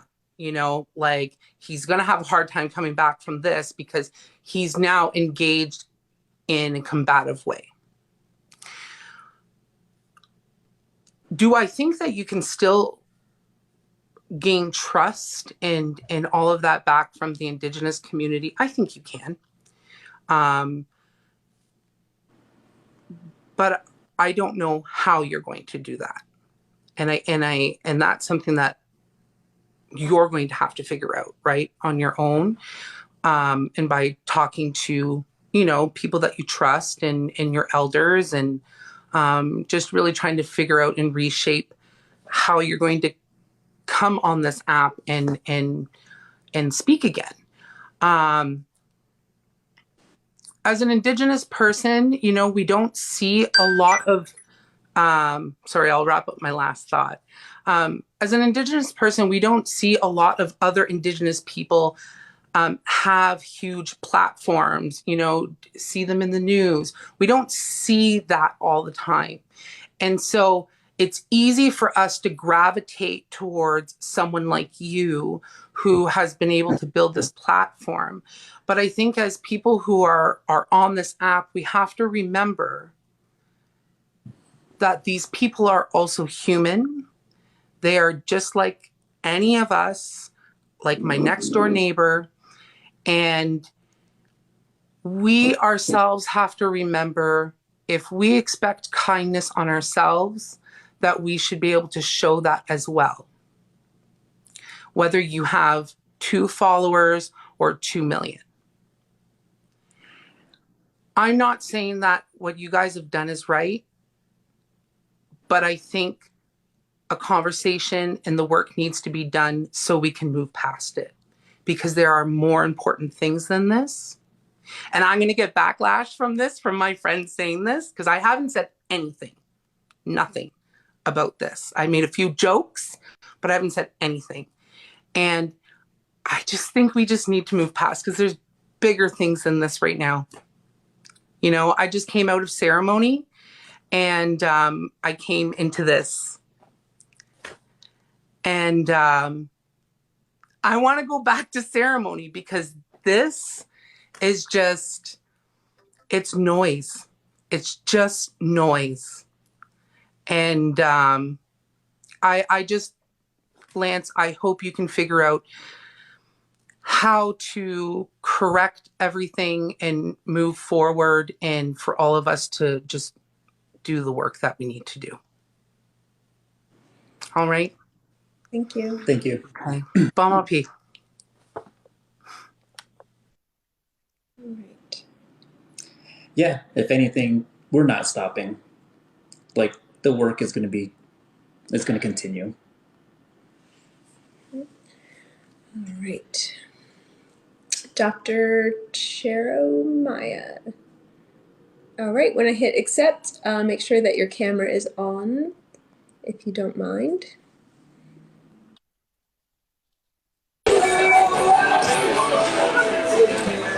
Can you hear me? We can, yes. Hold on, let me turn on my camera. Oh, there I am. All right. Can you see me? Not yet, but it should just be a little delay. No? Not yet. There we go. Okay. Alrighty. Mogawati se hopa. Kautiu ista eshash katsana hanusta. I just greeted you in my ancient language called Keres. I'm from Laguna Pueblo, the same community as Secretary Deb Haaland. And I'm actually here in North Carolina for a conference, an Indigenous conference through ACPA. So I actually been hearing the TikTok live all evening while I was on the beach. And it was very beautiful because it was a time of healing. And I want to share a quick story. So with our Indigenous community, Carlisle Indian School back in the day, of course, the photographs were there where our Indigenous people were never really the photographers, but they were the ones whose stories were told for them, right? And you look at Captain Henry Pratt, and he was a pretty stellar marketing person because he completely impacted the way people thought about our Indigenous community with the photographs that were used. So I take that as a storyteller, and I'm a fellow TikToker. I'm in education. I got my PhD in higher education. And so Lance, I probably have some mutual colleagues that you probably know in higher ed.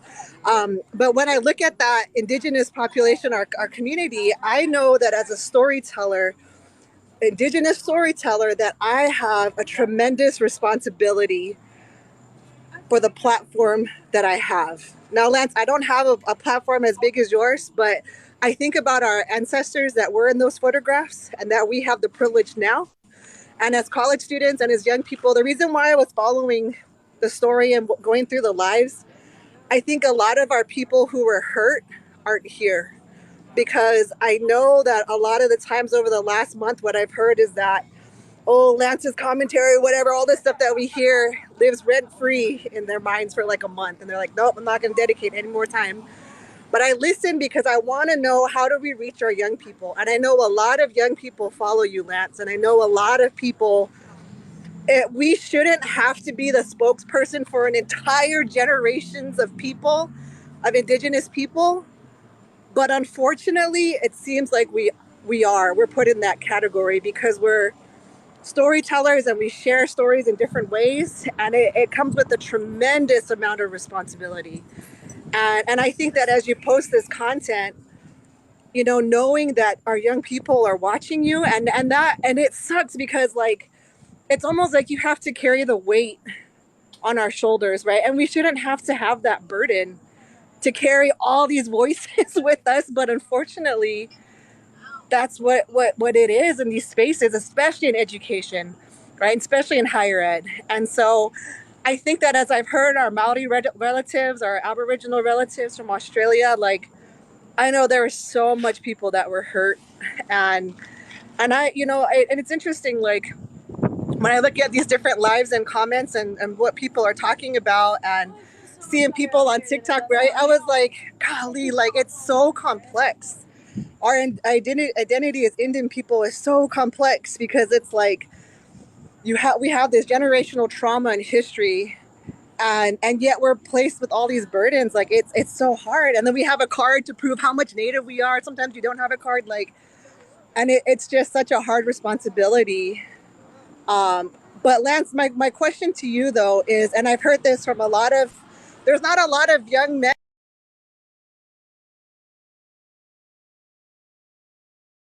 I want to know, Lance, what to you is a warrior? Because I've heard a lot of commentary from elders from all over the world about what a warrior is in this day and age.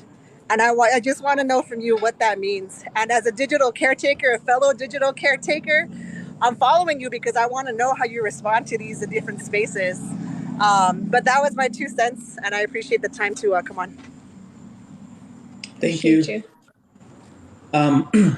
For me, a warrior is someone who prioritizes the people, right? I think back in the olden days when colonization and manifest destiny was like in full swing, we had warriors who went out there to try to stop the not progress, but the annihilation of our people.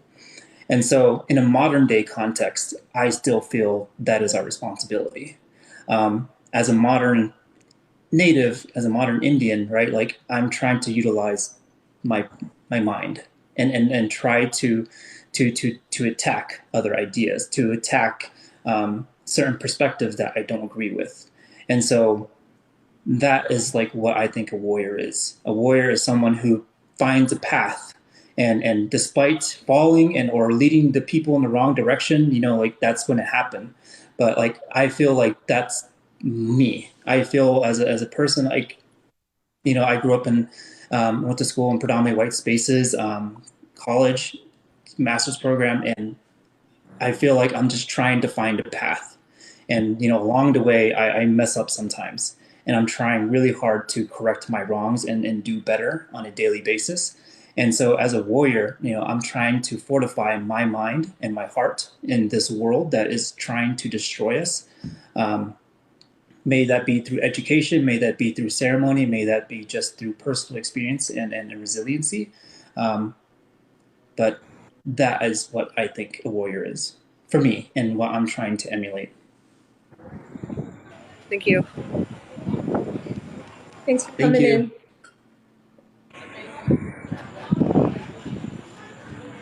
Why it's not being responsive? There we go.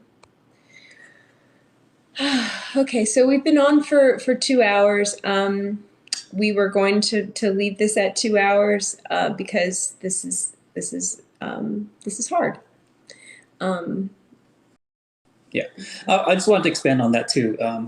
I don't want to be the voice of Native people. I'm not the voice. And this journey and on this platform has been really, really hard on me. And sometimes it gets to a point where you're just angry. You pour yourself into something, you get rejected, you put yourself out there, you put your name out there, your face, and it's really hard. And like, I know there are younger people watching. I know that our elders are watching, and it's a lot of pressure. There are literally no natives in the United States who are outspoken, who are political, who are verified content creators. All and or most of the verified indigenous content creators are in Canada. There's no one in the States who's verified, who has who's outspoken, and so I'm trying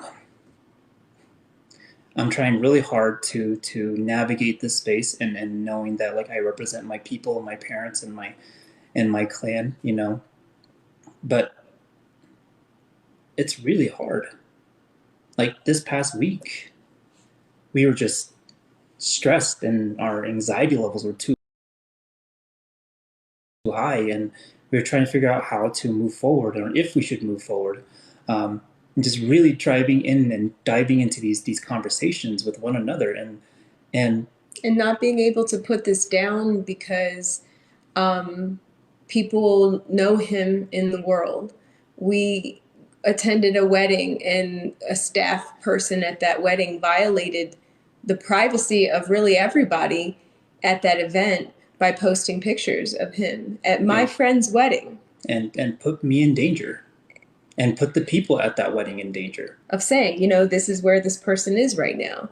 The fact that when he gets recognized, it's immediately like, is this going to be dangerous, or is this going to be someone who's supportive? And I think that's something that isn't an excuse for us stepping out of line and being emotional, but it is a reality that a lot of people can put this app down and it doesn't affect your day-to-day life. It's not just what you guys say in comments. Like, it affects us in real life, in walking into a restaurant and getting a feeling that maybe we shouldn't go into this certain place. It's hard. It's a drain. Yeah. And so when I do fall, when I have fallen, I don't want to stay down. I'm going to get back up. And yeah, and I do take this seriously, and I want to lead by example. But everyone says this, but it's true. We're all human. There's only so much we can take, and it's a lot. And I do my best not to talk about my private life on this platform, but there are things happening too. So just keep that in mind before you harass, before you build your whole platform from just talking about this man and letting your comment section explode and literally holding hands with white supremacists because you have a legitimate critique as an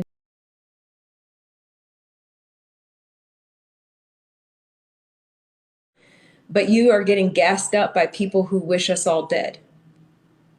They're not in it for you. They're not in it because you said something really profound. They're in it because they not only do they hate him, they hate him as a symbol of your own progress. When I go into some Native content creators and I see the comments, I'm like, I wonder if you took the time to look at the account of the person who's saying yeah and giving you all the praise. This is a person who wishes you dead, not just him, anybody who is fighting for sovereignty and liberation. So I think let's let like maybe 2 more people in, and then we gotta emotionally disconnect and decompress. Looks like it's a little frozen for a second. Let's see.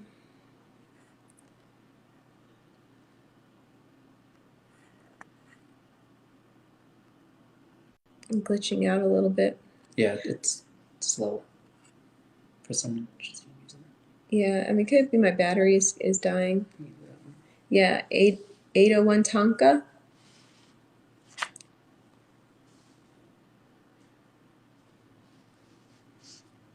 Did it go through? I'm not sure. Sorry, we're glitching out.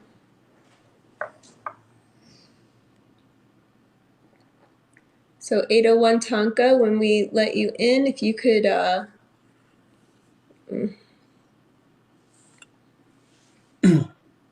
we go. And then this person I have on the list as well. And after this, it'll be pre-existing condition.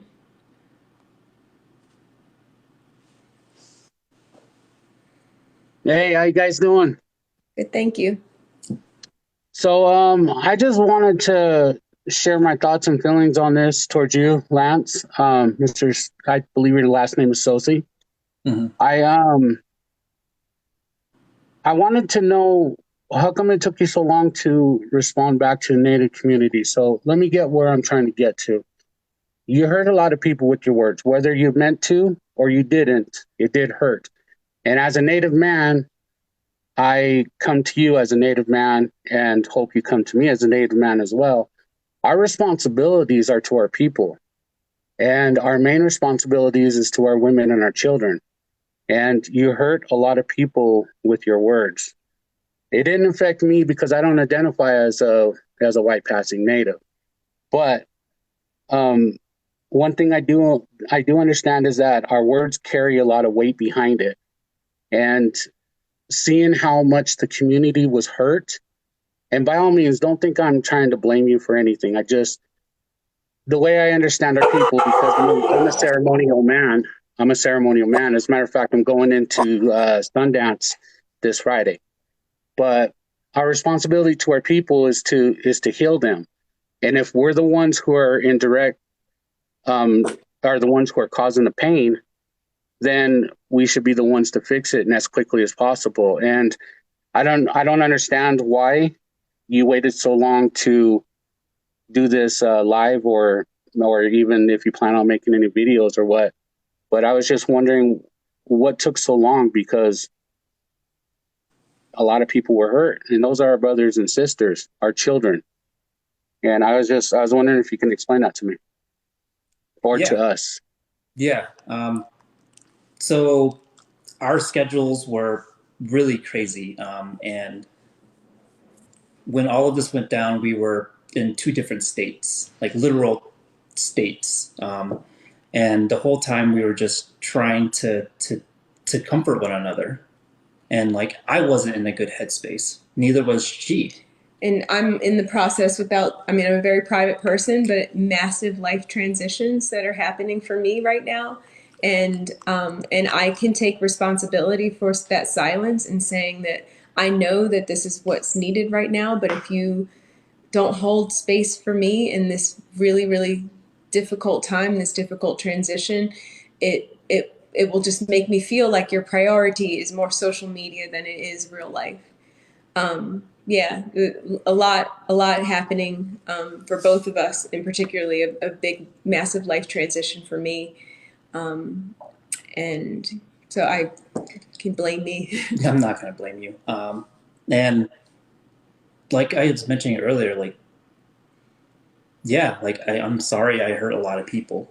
And I didn't know those words could crumble someone's foundation in terms of their identity. I didn't know that. And if there are children out there who are wondering who they are, like, you need as parents, you need to talk to your children.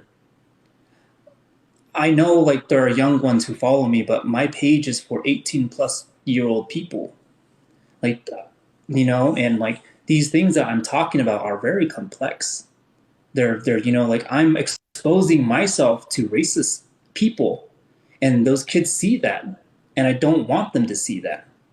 I'm not trying to shelter them, but I'm just trying to, say that I think if I were a parent, I would do my best to let my children know that the world that is out there, how they see you is going to react to you based on your skin color, your gender, your outward projection, and try my best to like ensure that they understand that.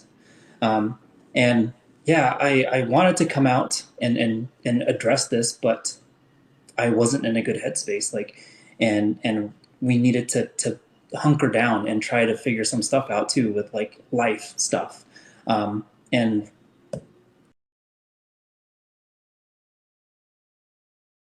I wanted to, but I just. And not for nothing, he did come out like right up front.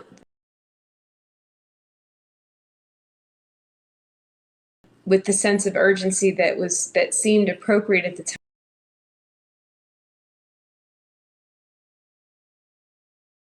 And figuratively destroy us, and it was hard to sift out who was trying to go for healing and who was trying to put us on the whipping post and flog us in public and just make us feel shame and compromise our confidence in being a human being. And it just seemed like it was better to stay quiet. Like, it doesn't matter what. I get that. Yeah, I get that, and I respect that. So as far as your white video, is that referencing to the people who were commenting about you dating this lovely lady right here? To an extent, yes, but not everyone. This is a conversation. Because what I took away from it kind of felt. I'm sorry, I didn't mean to interrupt you. Go ahead. No, go ahead. Because what I took away from it and what I've heard from a lot of people was that you took what a few individuals felt about you dating out of your race in a negative way, what they said about you to you, that you took it out on the whole Native community. I mean, is that what the issue was? No. There were very terrible words that were said regarding. Yeah, I believe it. I hear it in my own tribe as well, so I understand exactly 100% what you're talking about. Yeah, and it wasn't necessarily like directly targeted at the Native community. It was everyone. I feel like this conversation is needs to happen, and I think I led the conversation without carrying it.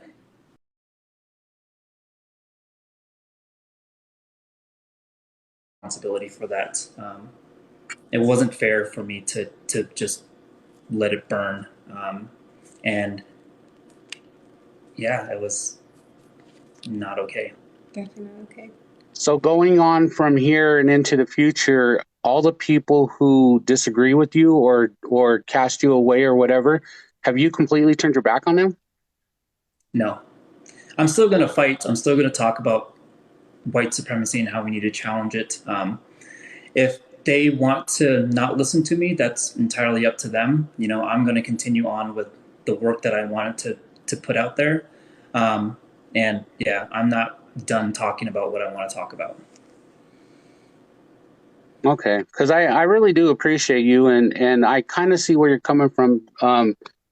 Being raised on a reservation, being traditional as long as I have, I see a lot of the stuff that you are speaking on and the stuff that you're trying to get across, and I understand where a lot of it could be lost with people who are mainly in the city or who haven't reconnected with their tribes or whatnot. Which everybody else who's listening here, I wanted to explain the way I see things, the way I was taught.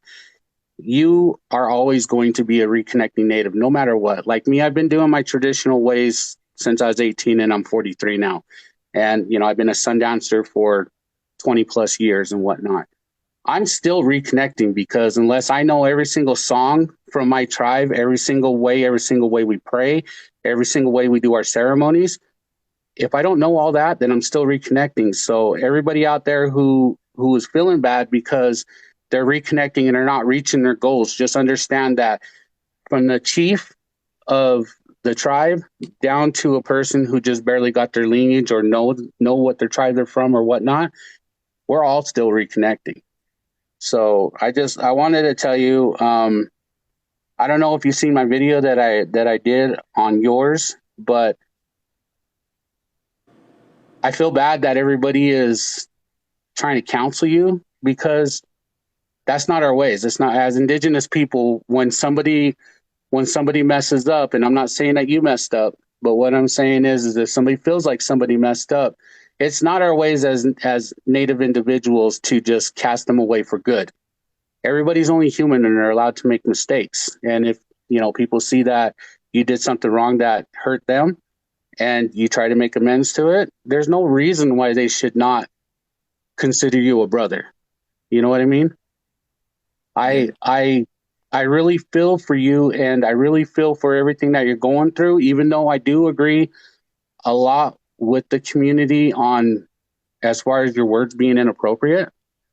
But I didn't cast you away, and I just wish there was a way I could help the community and help everybody else out, because I think your words were taken out of context.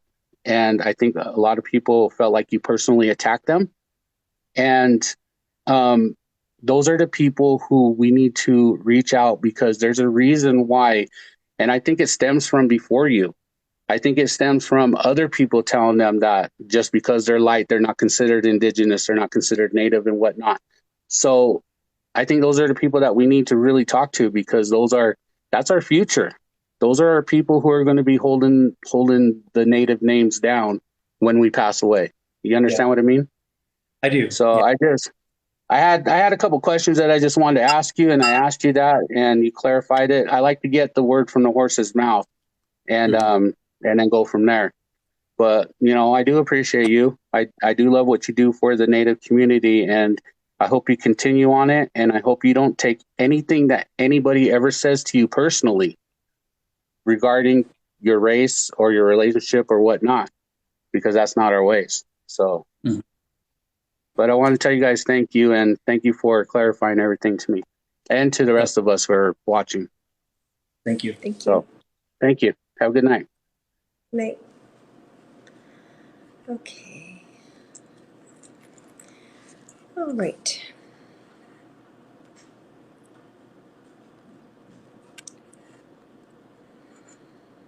Sorry, just going through our list. There was a person who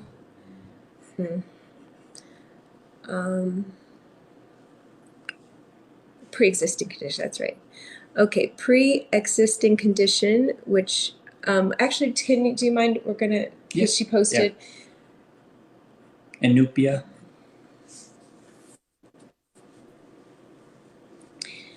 Hello. Hi. Oh, I don't know Hello. how to. There it is. Hi. Oh, Hello. Your camera. There it is. there I am. I was sewing. I'm one of the survivors of Whitegate. Yes, you are. I didn't take offense when I saw the video.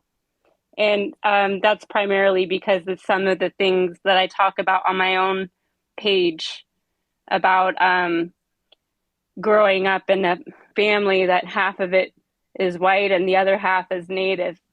And so I didn't take offense to it because, I don't know, I thought it was just a kind of a tongue-in-cheek thing, and I didn't go through the comments and see all the other things that were going on.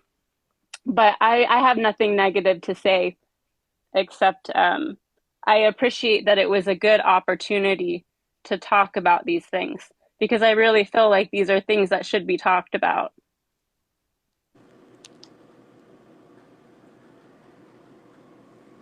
Agreed. And I feel like going forward, another good conversation to have with people is what community is. And a lot of people think that community is everyone gets along all the time, and don't make a mistake because you're going to get kicked out, and that's not what it's supposed to be. Yeah. But I also think that going forward, we should all be just more mindful of what other people's preferences are. I definitely did a lot of learning over the last week, because I always just identified as I'm Inupiaq and I'm white. That's just how I am. But there's other people that identify as other things, even though they have my same skin color. And I didn't realize that. So I've been learning too. Mm-hmm. But you guys are doing a great job. Thank you. I love what you And had to say about advocating for yourself. I really related to that as a person who's often mistaken for mixed, or at least forced into a mixed identity, and I have to constantly affirm that, like, that yes, being Black is a complex thing, being a descendant of kidnapped people and being the byproduct of colonization, and not being able to connect with, having it be impossible to reconnect. I can connect with an entire region of a continent, but I can't connect to a tribe even if I wanted to. So I feel like my confidence in my identity didn't come from watching other people tell me who I am.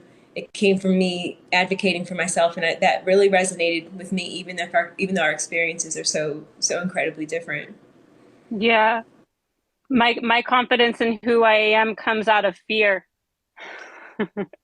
I don't want to piss off Native women. That's my number one fear in life. And if I ever walked around trying to act like I wasn't Native, I'd get in a lot of trouble. So that's how I think about it. But other people think about other things, I guess. But that's all I wanted to say. I appreciate you. So much. Thanks, guys. Huh? I said I love your content. Oh, thank you. You guys have a good night. Very smart. Thank you. Good night. Thanks. Okay, so I want to bring pre-existing condition, because I said before and I prioritize someone else. Okay.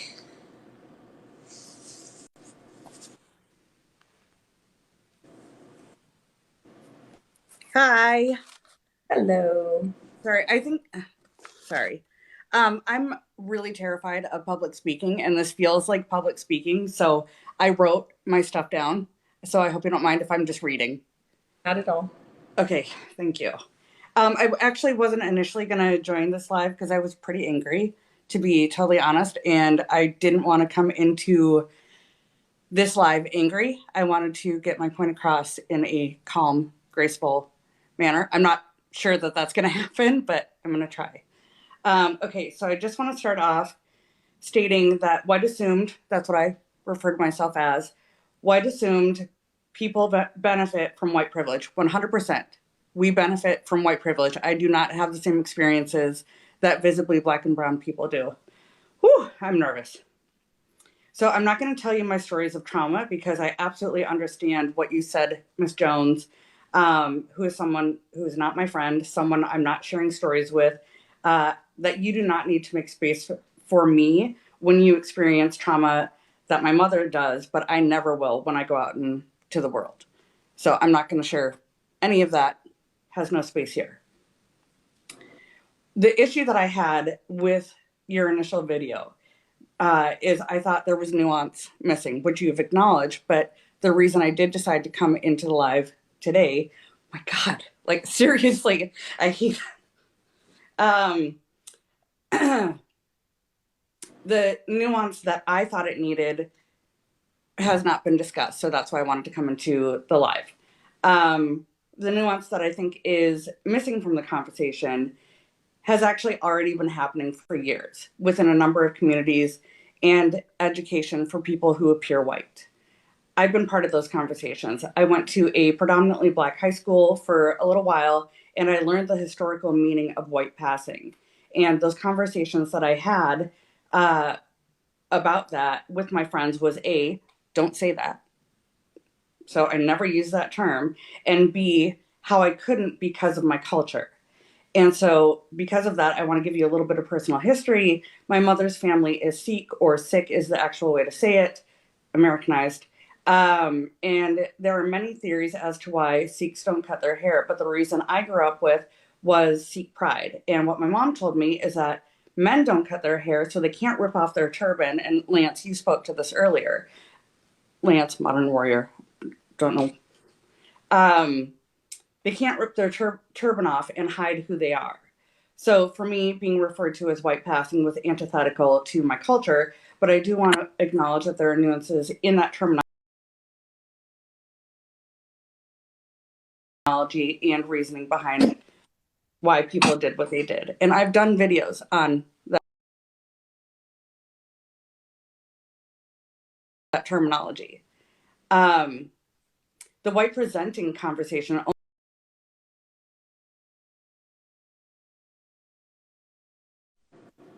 So it came up for me online because sometimes I didn't have a picture as my profile, like on Twitter or Facebook. And I look, oh yeah, I said that. I typically just say I'm half Indian, mixed, or Indian, and I don't typically explain to white people the difference. I'm not Native American, I'm not Indigenous. My mother is from India. In conversations in these groups tackling anti-racism, white presenting became a thing. Our groups that included white presenting, visibly Black and brown people had really hard conversations about the tables that we sit at, about race erasure, and what we do at those tables. So for me, when I sit at a table in my community, I can participate in certain conversations. I cannot participate in other conversations. I cannot participate in conversations about what it's like to walk in the world as a visibly Black or brown person. I just cannot do that. So I sit back and I listen and I get educated and I want to be educated. And I think that is the conversation that you were trying to have. But I think the nuance that you missed is that the term white presenting was specifically chosen. And the reason that it was chosen was not to lean into white supremacy, which I keep on seeing the both of you say. It was actually to take away from that, to separate from being white, to acknowledge who we are. That yes, we do look white, but we're more than that. And again, I literally have never had this conversation other than online on Facebook or Twitter. Haven't really had it on here because you can see who I am. So yeah, using this terminology, I used what assumed, again, solely online, chosen carefully with respect for our visibly Black and brown siblings. So I guess I just want to end this by saying there was a way to start this conversation that was already happening, and there was a way to respond, and both of you have responded to that. But to me, your take on how somebody identifies isn't your lane. You can't tell somebody if they identify as something, they are something. Like, there's too much nuance in there that I feel like, again, you addressed that you didn't have the nuance, but you also haven't had that conversation in here either. And I think the biggest thing that really bums me out, especially with Miss Jones, you started making videos. I asked you very specifically, when will you address the global impact that this has had? Because you're having to explain your intentions, and impact is greater than intention or intent. And you made a pretty shitty video to me in response to that. You were being reactionary, and I understand that. And I understood it at the time, too. And I was reactionary to that video. Like, there's a lot of reactionary shit that's happening because of that one stupid video that you guys made. Like, it's a mess. So the thing that really bums me out is when you started to recognize the harm that you had done, Miss Jones, I started to see a really incredible person. And I started to have so much hope for you. And I started to think, oh my God, like, this is a person I would go out for a drink with. This is a person I want to have conversations with about anti-racism, about colorism. I said I wouldn't talk about my mom, but I do want to say one thing. I grew up watching her bleach her skin so she could conform to the whiteness. At a point, she stopped, and then we started having conversations about colorism. I've never experienced it. I'm at the horrible top tier of colorism. I can't talk about colorism, but I watched it, and I listened to my mom, and sorry. It just bums me out that I think we could have had amazing conversations, but so much harm has been done that I need time to heal. Mm-hmm. That's it. Thank you. I appreciate those thoughts. Yeah, and I'll respond. I'm gonna let you go. Okay. Can I say one last thing? I did make a couple of videos to you, Miss Jones. I would really appreciate it if you did watch them. You don't have to engage in them, but I would appreciate it. You have my word. I'll definitely watch them. Thanks. And it's Priya, existing condition. Priya. My name is Priya. Condition. Thank you. It's clever. Okay, let's see. Get my face off here. I know, I'm trying. I'm trying. The phone. I think because our phone is plugged in and come on, let her go. There we go. There we go. Okay. So her comment that I responded to was, when are you going to address the global impact of what you said? This is not gonna feel good, but this is my truth. To me, the way that I received that question was, when are you going to address the global impact of white people's feelings being hurt? I don't have the bandwidth for that right now. One step at a time in this journey is that Black and brown people, unambiguously Black and brown people of color, were harmed by this.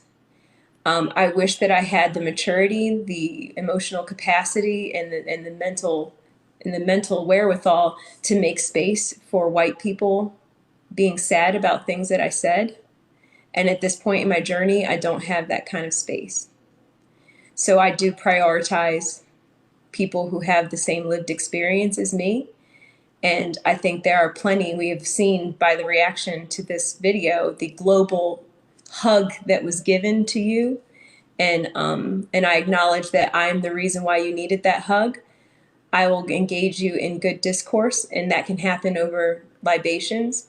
But in the course of that conversation, you'll have to understand that I do not have the capacity at this point in my journey to make space for those feelings. I understand. I know that it has impact. That doesn't invalidate your feelings. I just can't. And if you've been following me for 2 years I've been on here, I don't cater to white fragility. And that's just what it feels like to me, because the world does not stop because someone said something mean about Black women. There's people who build their entire platform, viral videos, on not just being able to say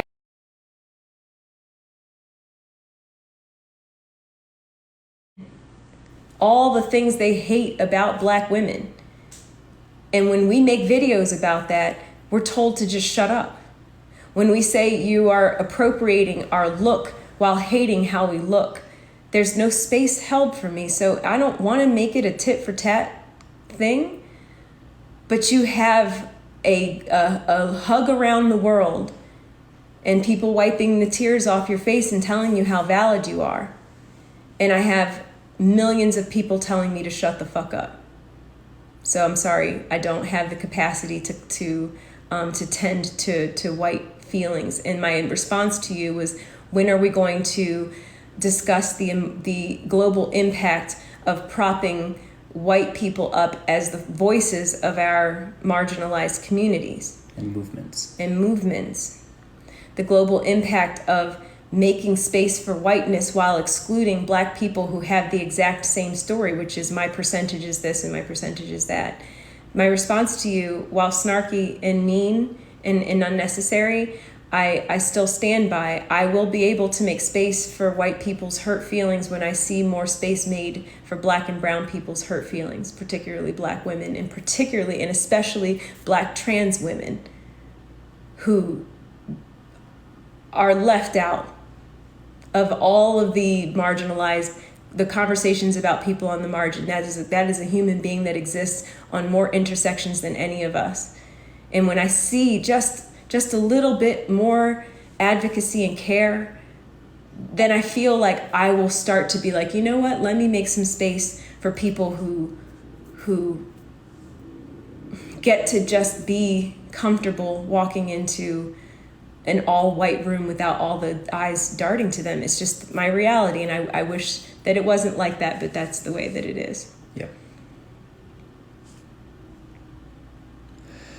I don't think I have anything to add. On that note, yeah, I think we should wrap this up.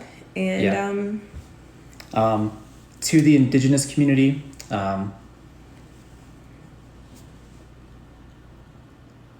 there has been a lot of interesting things that have come up regarding how you all approach the Black community that I would love to dive into, and of course there's plenty of space for me to do better, to regain a sense of trust, and just know that just because we don't see eye to eye on everything, it doesn't mean I'm going to stop talking about what I want to talk about. And that is always prioritizing Indigenous people and raising awareness and mobilizing people to do something.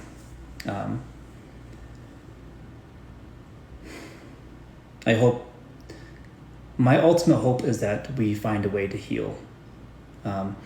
We must remember Indigenous ways of being in regards to how we treat one another, especially in this space. Like, if we can't be physically in space together, in ceremony, in a circle together, how can we